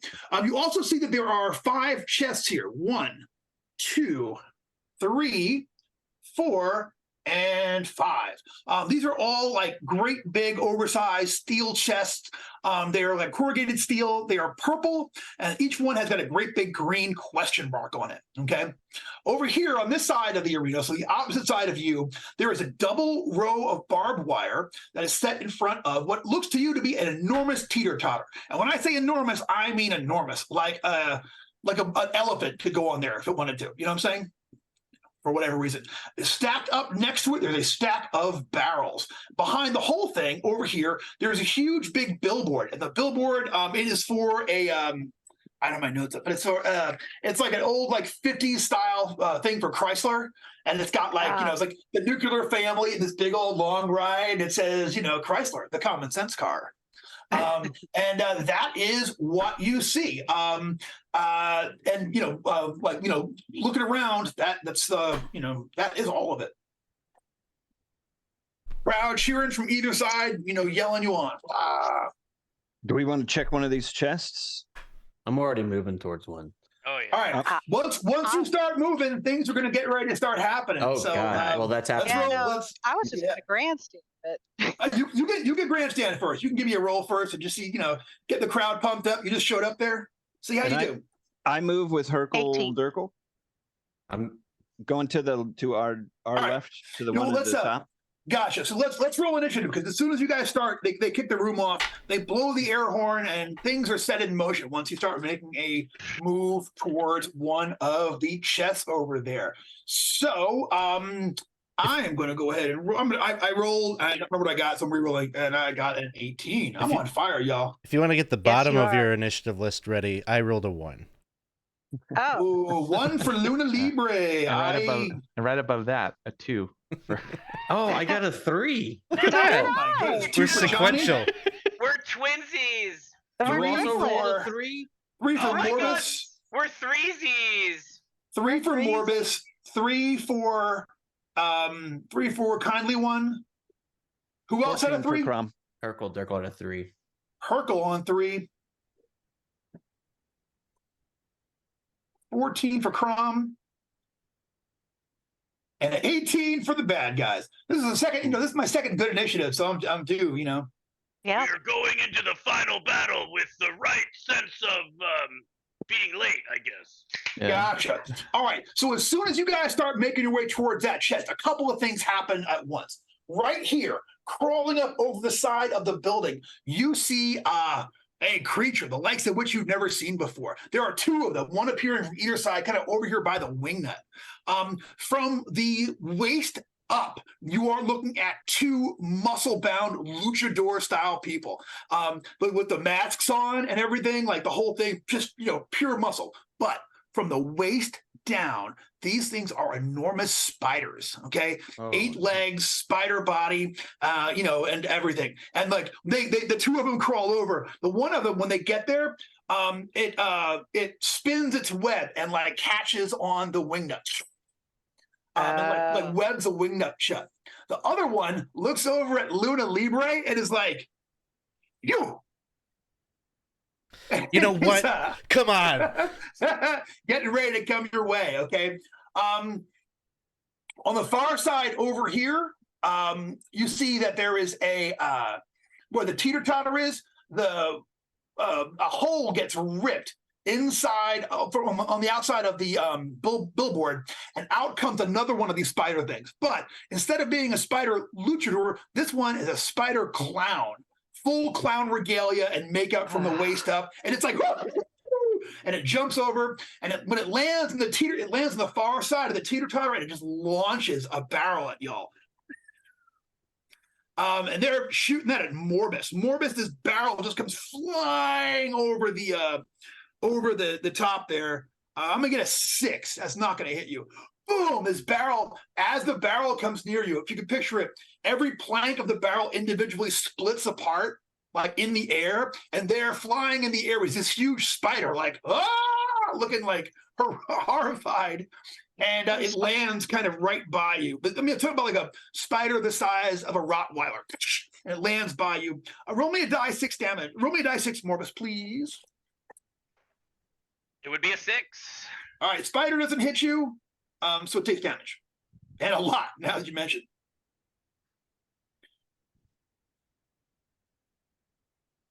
All right, and then once that happens, they also blow off fireworks all around the edge, and you can see in the big scoreboard on one of the far buildings, it says "Unscrew wingnut to win, win, win." It's flashing.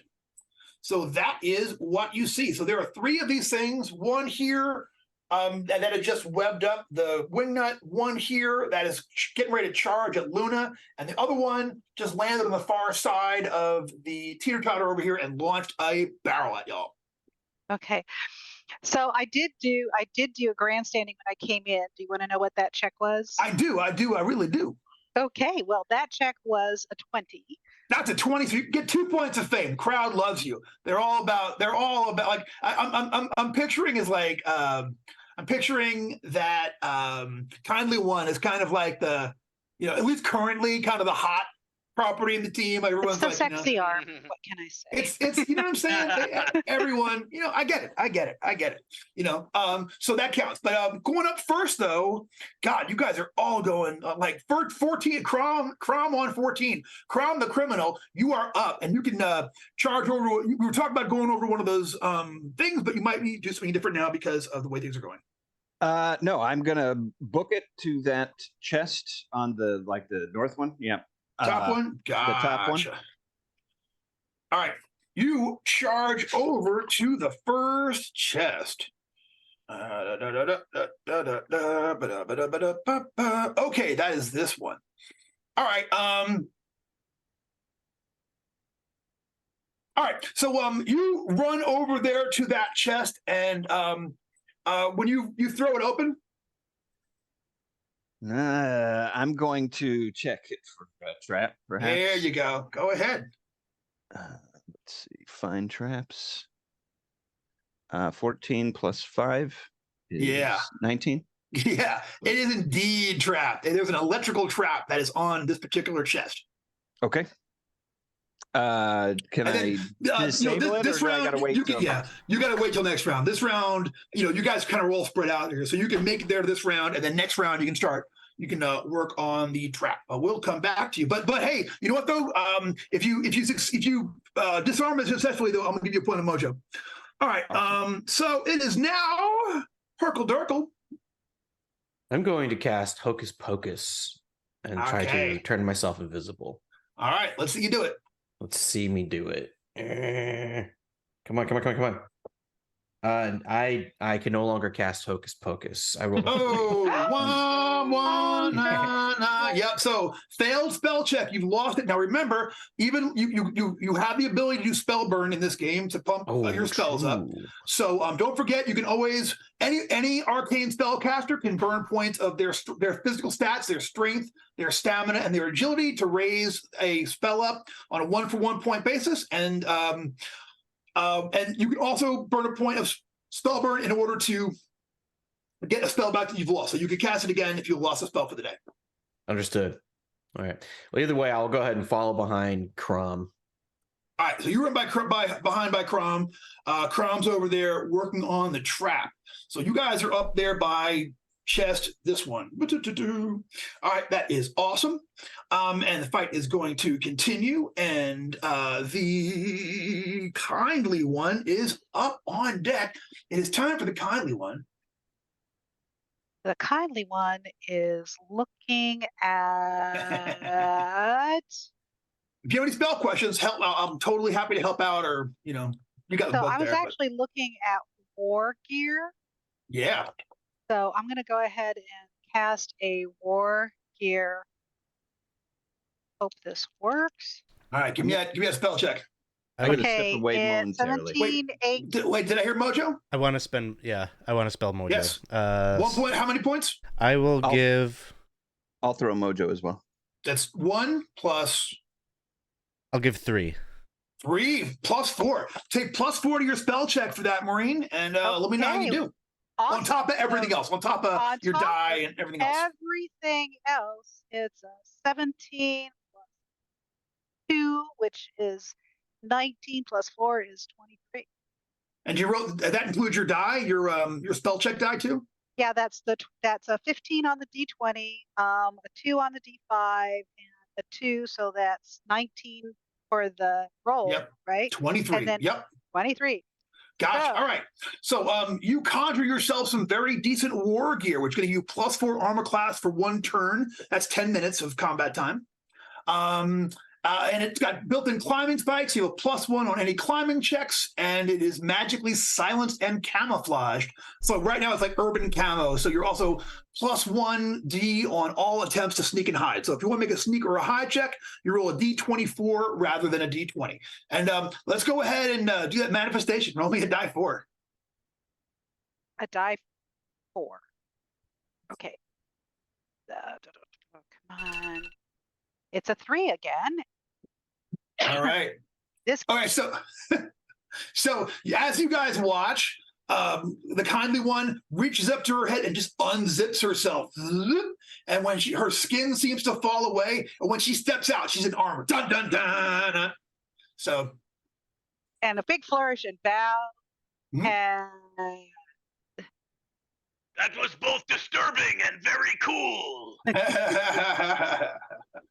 All right, that's awesome. All right, cool. All right, so you have got war. You now have war gear, which is just the thing, and it is Morbus. All right. Now let me see. Is there somebody between me and the wingnut right now? No, the one guy has like shot webbing out of his wrist and has webbed up the side of the wingnut to make it harder to move or impossible to move possibly. But there's no one between you and it. The only one that's actually made a move for you guys so far, that one is still here on the side of the building. The other one, the one on the south side, is actually getting ready to looks like they're calling out Luna Libre. Took some exception to them wearing a luchador mask and is getting ready to charge over there. I want to try to get the webbing off of the wingnut. Okay. I wonder, would I have enough time to say like light a arrow on fire and shoot it into there? Do you have? Look at your thing. Do you have any? What are they called? Alchemist charge arrows, or what do they call them? I don't think so. Yeah, I don't have anything like that. I just have a case of 20 bolts and. Yeah, I'll say you can. I mean, it's fantasy style. It'll take you a round to light an arrow up on fire in order to go over there and launch it over there. And then I'm gonna throw myself into recklessly and just go run up and try to pull the webs off. I will probably get stuck in them though. Gotcha. So you're just gonna use your hands? Maybe my sword. Yeah, maybe I'll cut them up with my big two-handed sword and try to release the. Yeah, I'll say you can charge up this round and get there where you can take a swing at them. So go ahead and give me an attack roll on the webbing. Okay, so 10 or better. 10 or better. It's an 11. Yep, roll me damage. So you'll do your sword damage plus your D die plus your strength mod. Okay, so the D die, it'll be a 5, and then the D10 is another 10, so that's 15 plus 3, 18. 18 points of damage? Yeah. Yeah, you ripped through it. Yeah, so y'all watch as Morbus runs over there, just slashes the mess out of the webs there, rips them apart, and that's awesome. And fights. So the guy that did it, you're right by him. He looks at you. He's like, "Oh no!" And I think I'll take that opportunity to grandstand then. Yeah, give me a check. Yeah, he'll be like, "Oh no," and I'll be like, "Oh yes, more."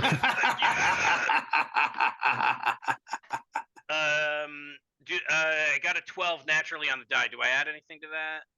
D12 for grandstanding? Yeah, you'll add your character. So it's an 11. Yeah. And also your character level. So that should be a 14? Yeah. Take a point of fame. When you do that, the crowd thinks you're awesome. Wow. Nice. Awesome. I think I am awesome as well. All right. Nicely done. All right, so Morbus goes over there, cuts the webbing, just slashes it, looks awesome doing it. And that is going to makes the guy mad, but that fight is going to continue.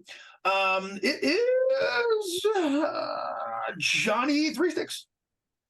All right, Johnny's gonna look at the one that's calling out our beautiful and talented messenger, Luna Libre, and he's gonna try to disrespect the spider luchador.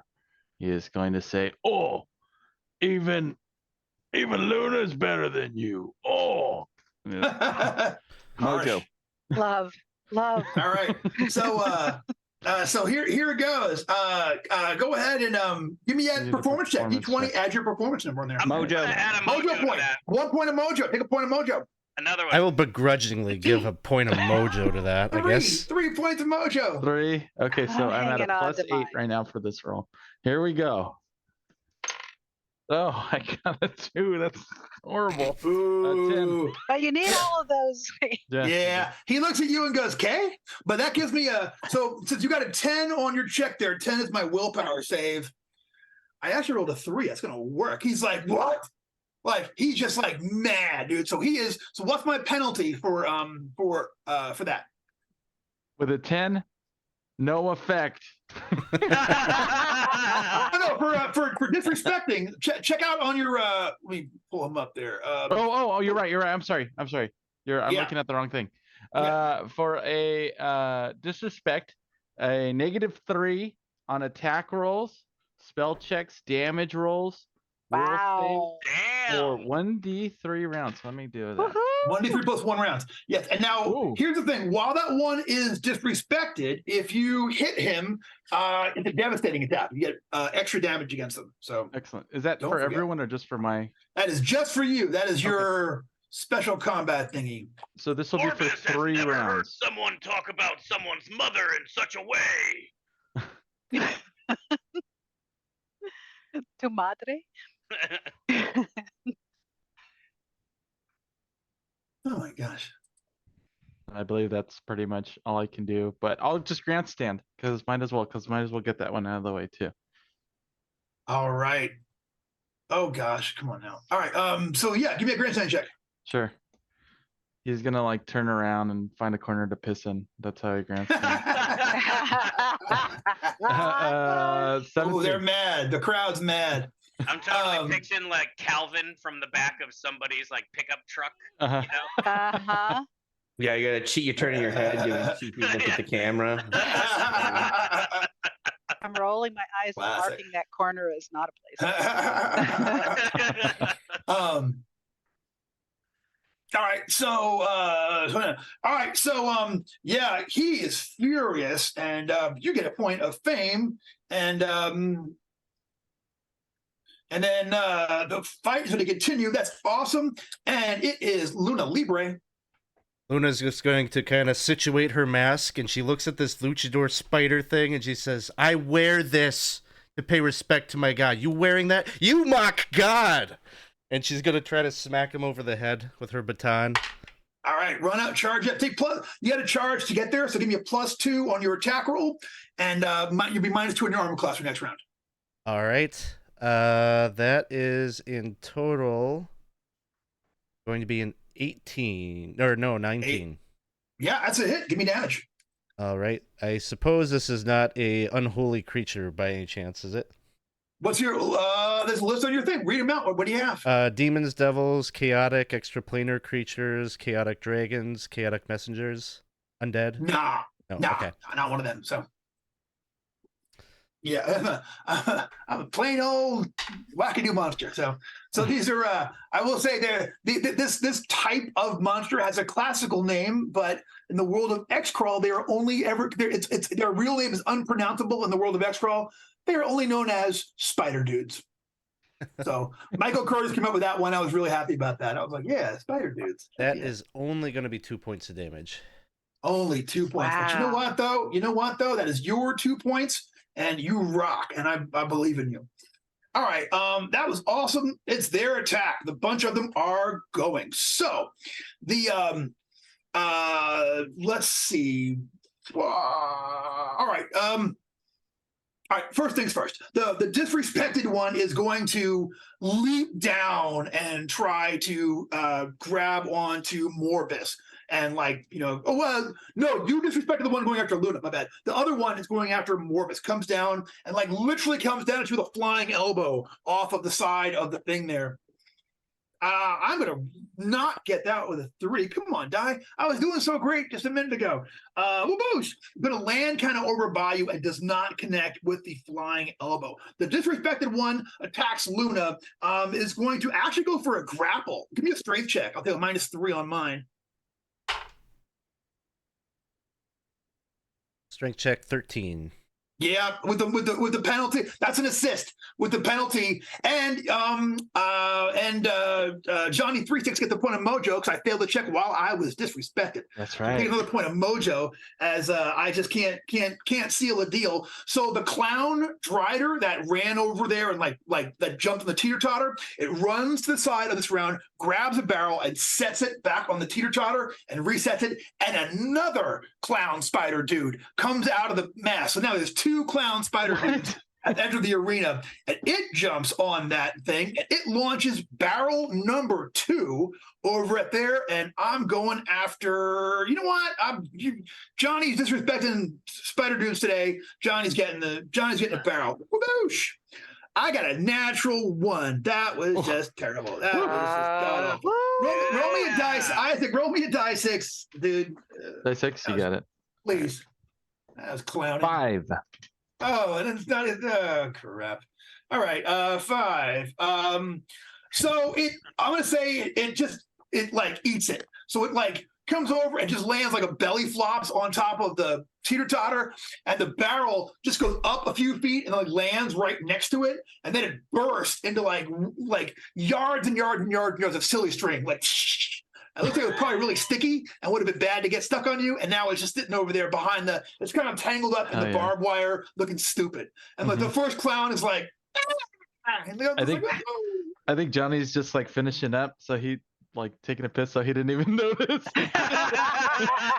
What's that? Gotcha. All right. So that is, as they say, that for that. I got one more guy. The wounded spider is gonna who didn't move over there yet? Me. You know what? The only one who's still over there, is yourself. It's gonna come over to you. 19. You have magic armor. That doesn't work. What's your main weapon? My main weapon is Like your hand-to-hand weapon. Well, I have to ask you this question. Sure. So I only have a dagger in my equipment, but I have 3 weapons listed. Do I get to choose one? Yeah, you have all those weapons. You have all those. Okay, then my main weapon is my crossbow. A whole lot of good here. But Yeah, it's your crossbow. I got bad news. It comes over there and puts like one of its big long spider things on top of your crossbow, and all of the mechanism of your crossbow instantly rusts and falls apart. And then it runs over there and just starts eating the rust off the ground. Oh my God! Yeah, you need a new crossbow. I want to stomp it right now. Next round, it's coming. Next round, in fact, you can go after Crom, Herky, and Crom and Herc. So, Crom the criminal, you're up first. You want to try picking a lock for me, or a trap? Undo the trap. Yep. Trap. 2 mojo. Disable the trap. 2 points of mojo have been added to the trap check. That's a 5 on the die. That's let's see, disable 11. That's a 13, but I have a reroll. Nope. I'll add a mojo for you as well. So Well, you get 2. Okay, so if you had 2 points of mojo to that, you can save your reroll. That's going to make it. So he's throwing his after the game mojo for you. So after the die mojo, so that's cool. So yeah, you know what? It looks bad for a minute, but like you're like, all right, I got to do it for the team, and you pull it off a bit. You undo that electrical thing, and when you open it up, inside there, you see that there is like a glowing orb inside there, and it says "power up." And the word "power up" is like orbiting around this glowing globe. You have seen an XCrawl before. This is probably the kind of thing you want to touch and then have its gain its power, whatever it happens to be. That's awesome. Okay. And I will reach in and grab it. Yeah, you reach in and grab it. And when you do, you just feel like the energy go up your thing, and you have an 18 strength for the rest of this encounter. Ooh. Oh my. Yeah, so you're +3 to hit, +3 damage. Ba, ba, ba, ba, ba, ba, ba. And is this something that everybody can end up touching, or is it a one? No, it's a one. It's a one. Okay. It isn't like it. When you touch it, it kind of crackles and becomes light and sort of like flows into your body. And like for a moment, y'all see Crom as having an actual, literal glow up. Bom, bom, bom, bom, bom, bom, bom. And now is the mightiest halfling in the city of Detroit. So. I bust into it. That's awesome.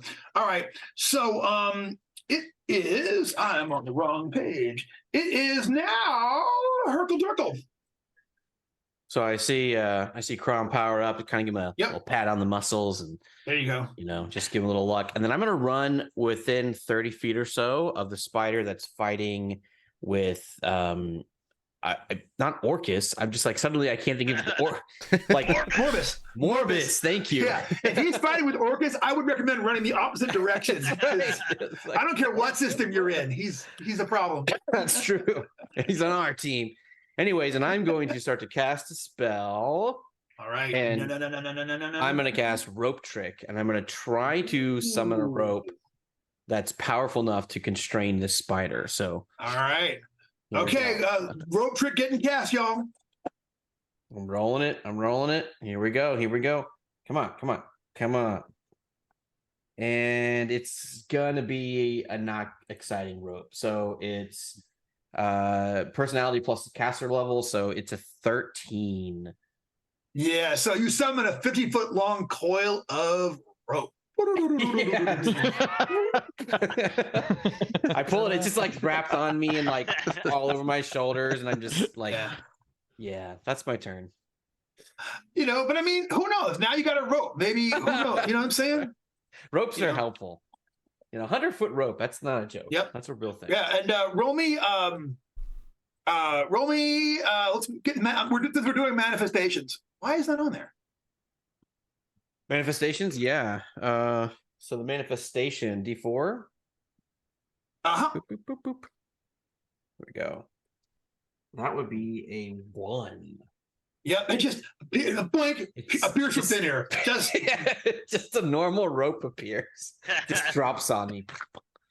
Very impressive. Yeah, I would try to grandstand, but I don't even think it makes sense. So that is my turn. What's up? That's right. The American Hem Council's going now. That's a guy I can get behind. All right. I want to see you. Rock climbers all over the world are like, good thinking. That's what I would have. That's right. Always need a rope.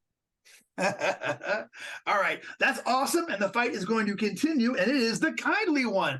Kindly one, you're in a most unkind fashion. A giant spider just came over there and went after your crossbow and reduced it to parts. What a jerk. What are you going to do about me? I am going to try and smite you with divine wrath. So okay. So you're gonna cast what do you call it? Spellweaver Blast?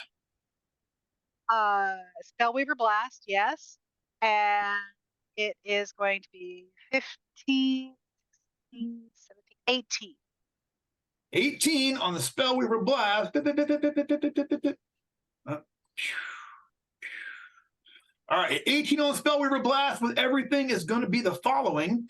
You're going to do your whatever you got in the blaster die plus 1d5 damage, and fire is your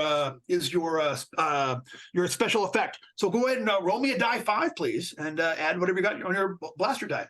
My blaster die. Okay. Oh, look at Ryan has the cool beholder pennant. Oh, he does. Ryan, I've got like beholder pennant envy. That is so cool. Thank you. Oh yeah. Did you make that? No, it's an artist from the Bay Area that did it. Oh, I'm nice. trying to remember his name now. Cool. It's all good. Well, you know what? Let's get back to the action. But I want to know eventually how much damage we do for that thing. 5. You know what? The rust spider already ate it when it landed in and took 6 points of damage on impact because I didn't manage to hit anybody. And you just, you burn this thing down. There's now a point of ash there where the rust spider was just a moment ago. You guys did it. That was excellent. And it is Morbus. Morbus, we're over here fighting. I just tried to elbow you to death. I failed. What are you going to do about me? I am going to I'm gonna do some kind of deed. I just got to think of something cool. I'm gonna try to stab you right in the face, right through your head. Stab him in the mask. Harsh. I want to see you do it. All right, let's see. Okay, 14 plus 2 plus 3. 16, 19. 19. That is most definitely a hit. Give me damage, cuz. Okay, so it's 2 for my deed. 3 for damage plus 3. Math. 8. Okay. 8 points of damage to this one. I'm still disrespected. And since you made your deed and you hit him in the face, I'm going to say that stunned him, and I'm going to give him an additional minus to hit next round. Nice. It's like because no one have ever been hit in the face before. It'll throw your whole day off. You know what I'm saying? So and like you kind of rip through its mask, and it looks really unhappy about that. But it's still in this fight and still coming at you. But I'll tell you what though, maybe he wants some more. You want a reckless attack? You know what? Let's do it. All right. He takes this free shot on you. Boom. Yeah, I'm gonna get 22 this time. Oh. He's gonna pump you in the face for 8 points of damage. I mean, he gets you. Oh. But you still get that. Hey, otherwise we wouldn't call it reckless. I actually I just realized, you got one of the old cheats. We had to change the name of that. Now it's a wild attack. So hey, there you go, folks. if you're watching this and you're wondering why your book doesn't have reckless attack in it, we changed it. So I should fix all these. But you know what though? You still get your attack on me though. So roll me a D20 and your D die and your strength modifier and whatever else you have going on, and see if you can deal with my spider dude. Mojo. I'll throw him a mojo. Point of mojo. 2 points. Another one. Two. Total three. Okay, so I got an 8 on my D20. I got 2 for my deed. I got 3 from my weapon and strength, and then 3 mojo, right? So Yep. 8, 10, 13, 16. Yo, you know what? Armor class 15. The mojo put it over. Nice. Well done, everybody. Yeah. That's Power an of assist teamwork. for Maureen and for whoever else threw in. Chris, well done. And give me that damage on the Yes. reckless attack. Silas Well would be so played. proud. Silas is like, Silas is watching. Goes like, why do they act like I'm dead? I'm hearing. He's just watching on the TV like, God, Well, we these don't guys. know. We don't know what happened to Silas. Gonna be He's 12 damage. He's in his mansion, you know. All right, 12 points of damage. Bam! I mean, he's still up, but like that was bad. That was a bad moment for him. So great round for Morbus. Just put the bricks to this one. Well played, and the fight's going to continue. I got bad guys coming out the woodwork. It is never over. It is Morbus and then Johnny Three Sticks.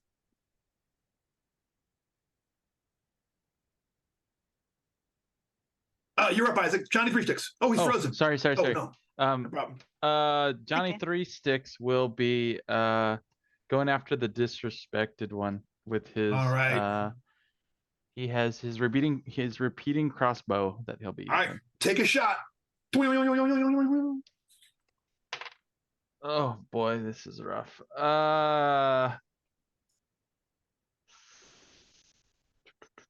Well, it's a +1, so that might help.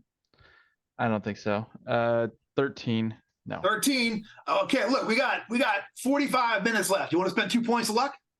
Hell yeah. Oh. Yeah, burn 2 points of luck for the connect, and then and it's a devastating attack. So roll me your regular attack plus your devastating attack. So it'd be die 6, die 5. Be a +2. So that would be 10 points of damage. Oh, that's it. Like this thing, it takes that reckless attack, it staggers back, and then poof, takes an arrow right to the center of mass. The first luchador goes down, and the other one is like, Mike, he yells. No, he doesn't. Come on. He's just mad. All right, but you know what though? It's not over till it's over. That was awesome. That was Johnny 36, and now it's time for Luna. Luna, this one tried to grapple you last round. We still over here fighting. I'm sorry. Could I lionize as well for my move? You didn't use your move action? Yes, you can go ahead and do it. All right, thank you. We'll go ahead and do Luna. All right. All right, so never mind. It's not gonna matter. Man. All right, you know what though? That's all good. Luna Libre, still your turn. What you up to? Who else is in melee with this one? Only you. Just me. Okay. Yep. I will take a smack at it then. And I'm going to miss. All right, it's going to miss. That's all right, though. It is the top of the order, though. Okay, so that one is going to come back at you, and I am going to... Yeah, I'm going to try to... give me that... Here's that grapple check. Give me that strength check again. Finally got a good grapple. This is pretty much out of reach. Just tell me you get a natural 20. Nope, 8. That's the face of a not natural 20. Yeah, he puts you in like the collar and elbow tie up and then turns you around so you're like in the half Nelson. He's got your arms back behind your head and he's like by your head. He goes, You and, mock like, God. his fangs are over there. And he looks mad. He's getting ready to bite you now that he has you locked up, tied up, and grappled. The first clown one starts running around the area over here. What happened there? The first clown guy starts running here. He gets about halfway to the arena, halfway to the wingnut, but doesn't get it. The second one, the one that came out last time and belly flopped, like staggers over. He's going to lose his whole round because of the belly flop, and he has to get up. And you can see there's another one behind him, like, come on, get it together. You know what I mean? Like he's just mad because he's ready to jump and throw a barrel at you guys, and so that didn't work out for him. So we'll that's it. That's the whole round for the bad guys, and it is Herkle Durkle. Then did the Herkle Durkle come?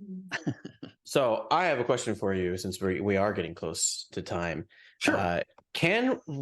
Would I understand my rope trick ability? If I were to Sure. successfully cast the one that can like lift creatures or lift objects, could Yes. I, in theory, have it work on the wing nut to try to turn it if I hit high enough on the spell? Oh, I see. You know what? Let me look that up. I hadn't thought about it. Because it has like, it can come at an angle. So I'm thinking like if I could wrap that wing nut like on the edge and start to like pull it with the spell. Yeah, I see what you're saying. I will say, I see what you're going for. Well, is rope trick one word? It is one word, yeah. Yeah. Oh, it's rope work. I'm sorry, not rope trick. Rope You know work. what's what messed me up? My bad. Yeah, I should know the name of the silly spell. Is the what's really going on here? I will say to start pulling that rope out of there heavy enough. You can do it, but you are looking for I'm going to say here, like a 28. We'll get it where it's long enough and strong enough to start like unwinding the thing. 1 point of mojo for me. But there's a point of mojo being called. I was like 2. Mojo. Looks like 2. That's And I 3, can- 4. And I can Give my spell last point burn. to you. So 5. Yep. Yep, and you can spell burn if you want to. And I can spell burn all my physical, like strength, agility, stamina down to 3. Yep. You can Got do it. that after though, right? Like, Yeah, I'm not gonna do it. I just like emaciate myself. Do on it ahead of time. oh no, you do have No, to do wait, it no, ahead of time time. out. Time out. Yes, you do have to call spell burn before the die roll. Oh, Yeah, Oh. that's DCC. Yeah, so Person you had to decide. Yeah. All yeah, in. You can burn luck after the die roll, but you can't do. You got to declare spell burn Yeah, before. okay. You Well, in make that That's a case, really I'm gonna good make point. sure that I add my mojo is- to give you 2 extra before you do that. Is he right before me? He is right before Kindly One and then Morbus. So Okay. All right. so yeah, you're actually Like 4. Oh, you're next. Oh my God, I skipped you. I'm so sorry. I got the wrong order. Really, it's if you want to wait around, we can see what Crom does first because it's actually technically his turn. I mowed over him. Sorry about that. What my plan is I feeling beefed up. I was going to move to that top Yeah. part of the Run over wing and nut. start pushing it. Yeah. And yeah, shout righty tighty, lefty loosey. So I want to run to the opposite side and start Gotcha. pushing it to the left. All right. Yeah. So oh, good. So Oh. is the luchador and the web still on that right side? No. Morbus cut through that web the first round. So yeah. So give me that strength check. You run over there. Add +3 on your strength check on for turning the wing nut.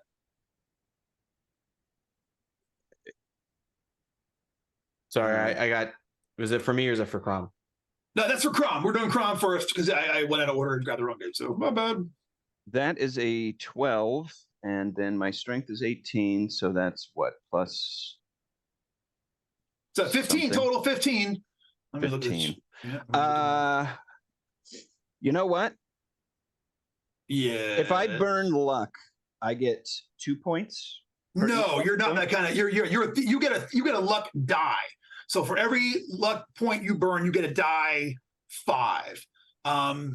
Okay, then I will burn 2 luck points. All right. So roll a 2 die 5. Add them to your thing and tell me how you do.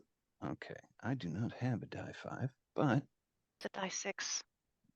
Yeah, just roll die 6. Reroll it if you get a 6 better. Or yeah, reroll 6 or better. If you roll a 7 on your die 6, reroll that. Help me out. Help me out. Tell us Help which me out. dimension you're living in. I did. I have an online dice roller thing, and the results are 1 and a 5, so 6 total. That's 22. Yeah, you give you like run along with it and give the thing an entire half shove, and you can see they on the bulletin board on the scoreboard they start like keeping track of how many times you've twisted it, and it looks like you've gone halfway, and it has to you've gone it 1/2 and it has to go 3 times to be unloosened. Okay. So all right, so now give me that spell check for the rope check. See how you do. Yeah, I'm gonna burn 12 points of my physical stats. So Yeah. I'm gonna take 5 off of strength. I'm still giving you my mojo for. Still, Mojo's Yep. still I getting am guaranteeing thrown. I'm doing Yep. something useful. I mean, I want to see you do it. I'm taking 3 off my. I'm going all the way down to 3 strength. I'm going all the way down to what did I say it was? Gosh, I'm doing the math wrong. 28. So 3 plus. You said 15 points plus. Yeah, so I'm gonna take 12 points off. I'll do the track. I'm basically burning my strength and stamina down. That'll be 8 plus 5, so it'll be 13 points. And then I think I have 5 mojo collected. 1 here. 1, 2, 1, 3. I'm counting 4. 4 points mojo. Mojo. Okay. Mhm. So I'll have a base of a 17. Let's here we go. Ready for the spell? Yeah. Let's rock tonight. Big roll. I rolled an 8, so that's 25 plus another 5, that's 28. Yeah, that's Right on the money. Woo-hoo! Oh, nice. Yes, And I'm like, baby. whoa! So you just see like my body is like shrieks. Hooray, everyone else is cheering. Yeah. But here's the thing: the rope flies over there and just muscles this thing around another full turn, and now it is 50% done. It's gone 1 1/2 turns around, and the room is getting on over. That was awesome. Well played. And then I'll grandstand with like a little feeble, shriveled arm. It's exactly like with cheering pro wrestlers putting their bodies through hell. It's like the same. It's the same thing. It's the same vibe. I got a 20 total on the grandstand. So Yeah. Take 2 points of fame. They just think you're the coolest, and they're like, Urkel Durkel, bring in the rope. All right, well, that was awesome, and you have spun the wingnut a full time and a half around at this point as a team, which is brilliant. And that was Herkel, and it is the kindly one.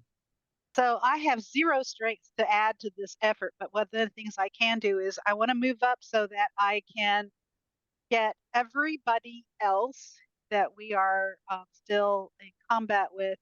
I have a 30-foot range, and I don't know if I can get anybody if I go all the way up to the wing.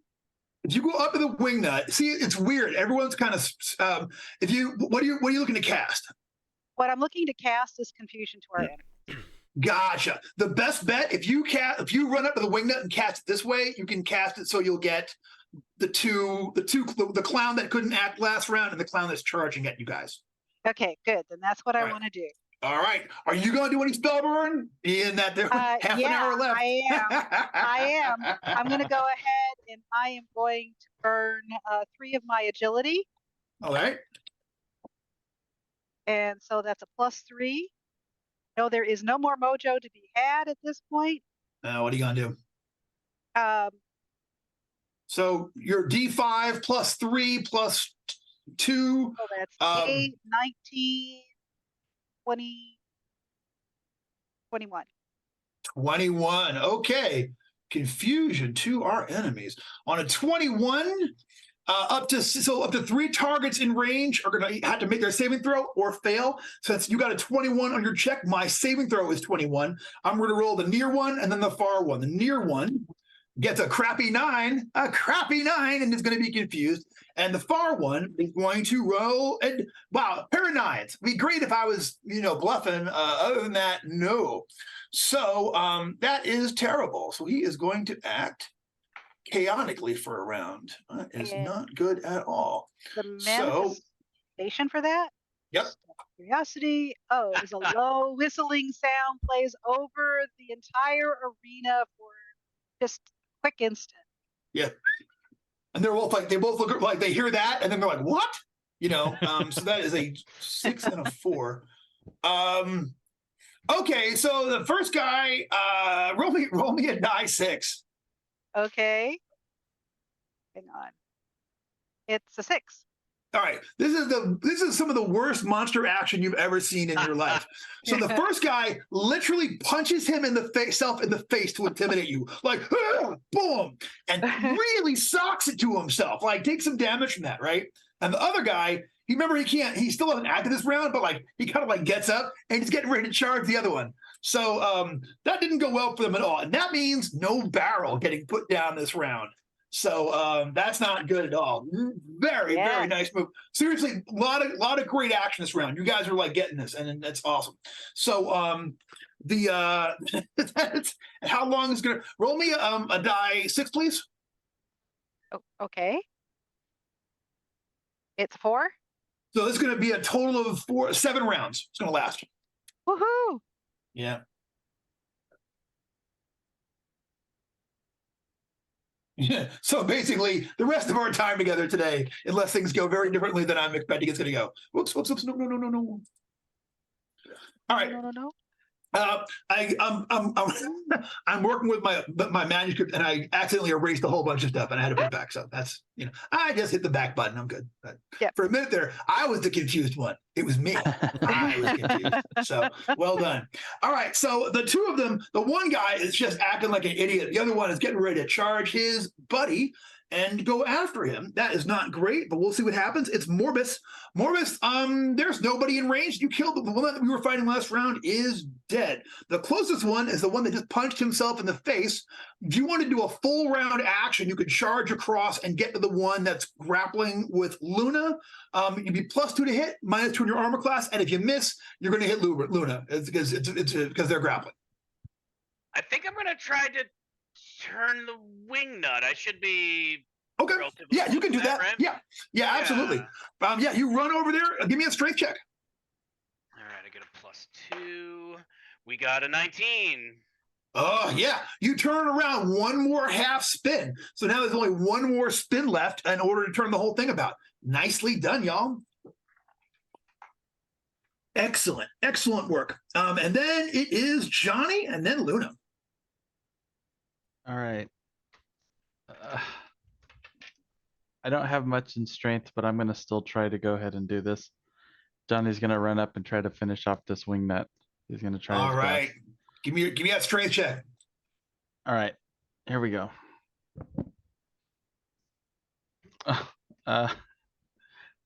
12. You can't do it. You can't do it. You know what though? That's all right though, because Luna is about to, Luna in peril, being grappled in the full Nelson. Am I able to bless while grappled? You can call for a holy act while you're grappled. Yeah. So while she's grappled, maybe like her Roman candles like spill out. She's I did pack them after all. And she's gonna try to like reach down and cast this bless. All right, do it. I'll say I guess I have to choose somebody to target, right? We'll go. Check your range on that. You gotta. It doesn't really say on the. I got you. But I'll choose Morbus. All right. Let me make sure that you have enough.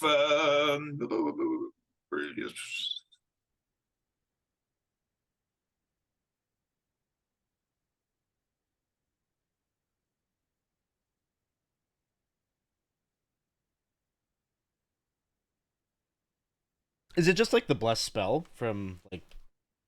It's similar, but it has its own as a holy act. It has its own, its own kind of like things it can do and can't do. All right, blessing.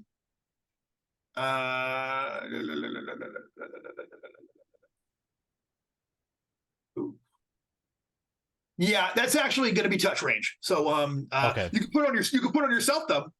Sure. Yeah, why not? Let's do that. All right. Yeah, give me a check. Oh man, it has just been a rough day. So it'd be a +5. I just miss it. Okay. So disapproval range increases. Yes. Remind me, can you burn luck to help other people? Or is that no? That's only in the basic game. Only halflings can do that, and halflings, yeah. And our halfling is a halfling. It's not a halfling. He's a halfling rogue. So, all right. So if that's final answer, we're gonna keep moving on the line. It's the top of the order. So the one clown Drider is going to punch himself in the face again for some damage. Boosh. The other one runs over and jumps on him from behind and grapples him. That gets whatever. 6 + 6, and like the one from behind just tackles the other one and is now grappling him, and he's like ha ha ha, ha. And the one that's still up in the sign, like yelling like get a barrel, yelling back and forth at him. but is not getting any help. Which is, is more awesome. That is going to be that was Johnny. That was this. And then the guy that's got Luna grappled is going to go for a fight attack. And they have a bonus added to their since you're grappled, he gets a +1 die on top of that. I'm gonna roll a 22. Much less everything else. Yeah. So I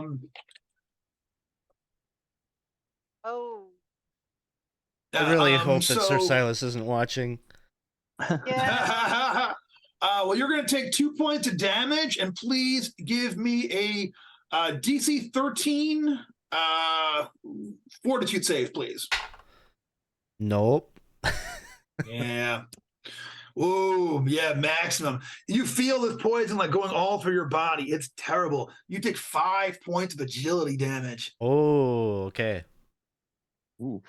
I don't have much more to spare. Yeah, that'll affect your armor class and reflex save, so keep in mind. Yep. Mm-hmm. All right, so that was awesome. That was an awesome round for that bad guy. Hooray! That's awesome, Brendan. Yeah. Yep. My last spider dude doesn't get to go because they're fighting each other, and that's the whole thing of them. That's when Hercule Durkle, emaciated, wore out a bit, but still very much in this fight, heart and soul of the team. What you gonna do? I'm going to. Am I before him? Oh, that's right, Crom. Yeah. Dang it! I did it again. Sorry. This is my bad notes here, y'all. Crom first. I should remember. Let's go with Crom and Mitra, and then everybody.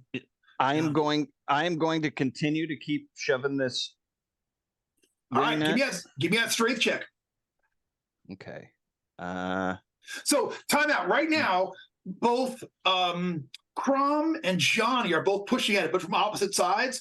If you want to, you can sync up and work together. Like you're all going to try to to do it. Okay. And Morbik is on this too, right? Yep. Yeah. So the three. So this is going to take your action this round. So basically, you're going now rather than when it would catch up to you. Okay. So every one of y'all give me a strength check. D20, add your strength modifier, and just tell me what all y'all get. I got a dirty 20. Ooh, that's nice. good. 17 here. Okay. Yeah.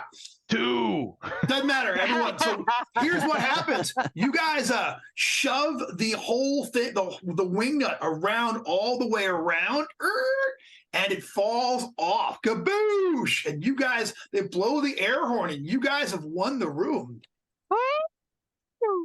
Nice. And the spiders go away, right? Yeah. Okay. A couple things happens. The one that's holding Luna lets go. And looks over what?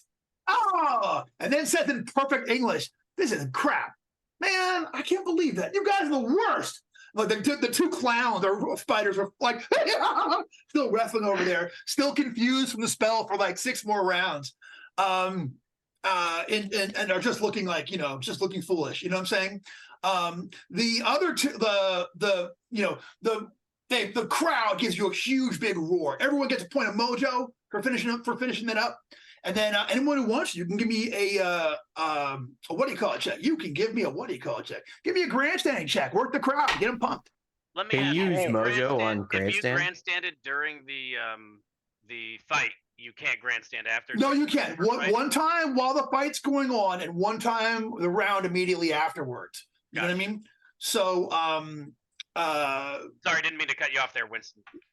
Okay. I was just asking if you can use mojo on grandstanding because we might as well if we can. And it's a personality bonus, right? Yeah, you got to. So D20 plus your character level plus your personality. All right, I'm gonna give a point of mojo to Luna for surviving that dangerous. Yeah. Well, I got a crit 20 on it. Take 2 points So of fame. 2 points of fame. After doing nothing the entire, really the entire XCrawl, she's gonna pick up her Roman candles and do a little fireworks show for everyone. That's all she's doing. And now you're out on the roof, so it's awesome. Yeah. You know what I'm saying? Everyone's into it. Yeah, nice. I rolled a crit 22. Take 2 points of fame. Yes. 2 points of fame and a point of mojo. Both of you will get a point of mojo. And I will be doing handstand. and pretty much like running on my hands and stuff like that. Gotcha. Cool. I got a total 23. 2 points of mojo. Two. Nice. Boom. Or fame. Sorry, fame. I keep saying mojo. Fame. 2 points of fame. My bad. If you're hoping I don't lose it, but I only got 8. You know what? Oh. You don't earn any this time. Not fair since you're the reason that these guys are so confused over there. But you know what? They're also talking about. Your rope is still like dragging the thing, and everyone thinks that's really cool. So you know what I mean? They're all everyone's distracted. So and while you guys are cheering, suddenly the whole roof sways a little bit, like, and the nut that was like the wing that was on falls to the inside of the building, and an eruption of dust comes out of there, and then the whole building sways over. Everyone, give me a DC 14 reflex save. Uh-oh. And reflex is off of agility, right? Yeah, Unfortunately. I am going to use the reroll because I rolled a 2 on that. there you go. Use that reroll. And thank you, chat room, for the reroll. I'm going to have Indeed. to do, is there's a reroll each or only one reroll for the team? Just the one reroll, as I recall. Okay, well then, I'm falling. I burned a point of luck, so I hit 14. Gotcha. All right. So here's what happens.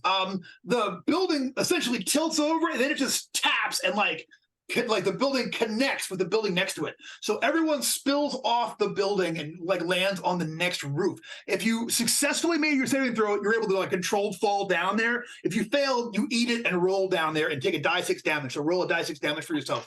Okay, hang on. Oh, damn! Really? Oh. That's when I you had to don't roll want like to roll maximum well. damage on myself. And me too. It's Yeah, the two of you roll together like bonk heads. Bonk. You're like, just eat it at the same time, but you land on the other building just before the whole thing crumbles apart. And when you get there, like now standing there on that other building, there is a spokesmodel over there, and they welcome you. Hey, everyone! Congratulations! They said the Silence Appreciation Society did a fantastic job defeating, unscrewing the wing nut, defeating our first room. Our maximum congratulations. We're really proud of you, and for winning the prize, you guys win the following. The announcer says for unscrewing the wing nut, the players won the following. You guys get 5,000 gold pieces. Whoa. Oh yeah. You guys get a potion of thundering. The announcer kind of breaks it down like potion of thundering. Essentially what it does, it's you drink it and then you can shout and do a 2d6 sonic attack in a 15-foot cone, and people who get it have to make a fortitude save versus the damage or be deafened for a 2d6 round. You win a fabulous prize. Each one of you gets a 6-day, all expenses paid vacation to Mackinac Island. Yay! Yay! Right? There you go. Yep.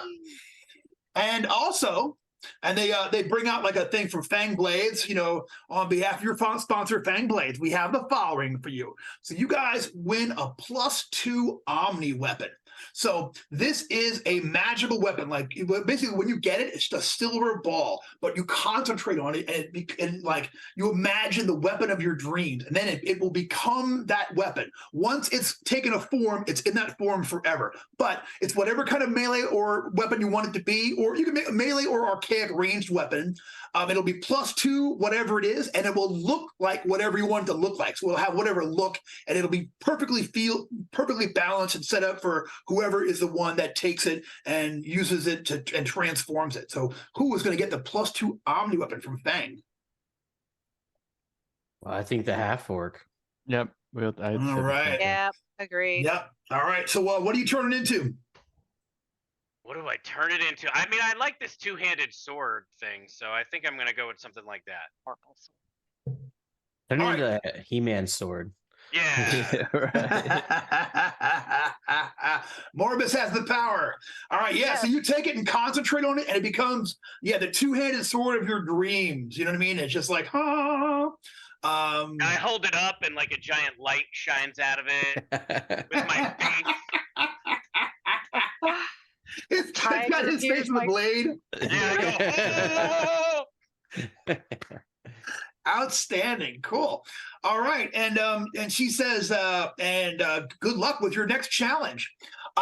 So we're kind of at the end of our time here. I don't know if we can do another one. So is this a good stopping point for everybody? I think it's a fabulous stopping point. Great. Cool. Yeah. Well, thank you all so much for playing with me and for trying out some XCrawl. This was you. amazing. This was Thank fun. you. You guys you guys really did an excellent job. You did great work. And I kind of watched everyone sort of learn how their characters work. It's like really like gratifying to see everyone like get their action down. So well played. And if you want to keep these guys, consider yourself at take 20 experience points. You'd be the minimum for third level plus 20 Awesome. XP. Bring them over. Bring the SAS crew onto the next thing. And I believe Alex is actually going to run a first level XCrawl adventure for y'all next week. Yeah, I think Okay. it's going to be on the 26th, so like 2 weeks from now. Oh, okay. But Cool. yeah, and we do have an open sign up in the Discord. So let me just pop that into the chat here. And I think I've only got one player so far, so we definitely have lots of spots. So if this looks like a lot of fun, you want to give XCrawl a try, definitely jump into our Discord and sign up for that. This was great. Thank you. This was pretty fun. cool. And Yes.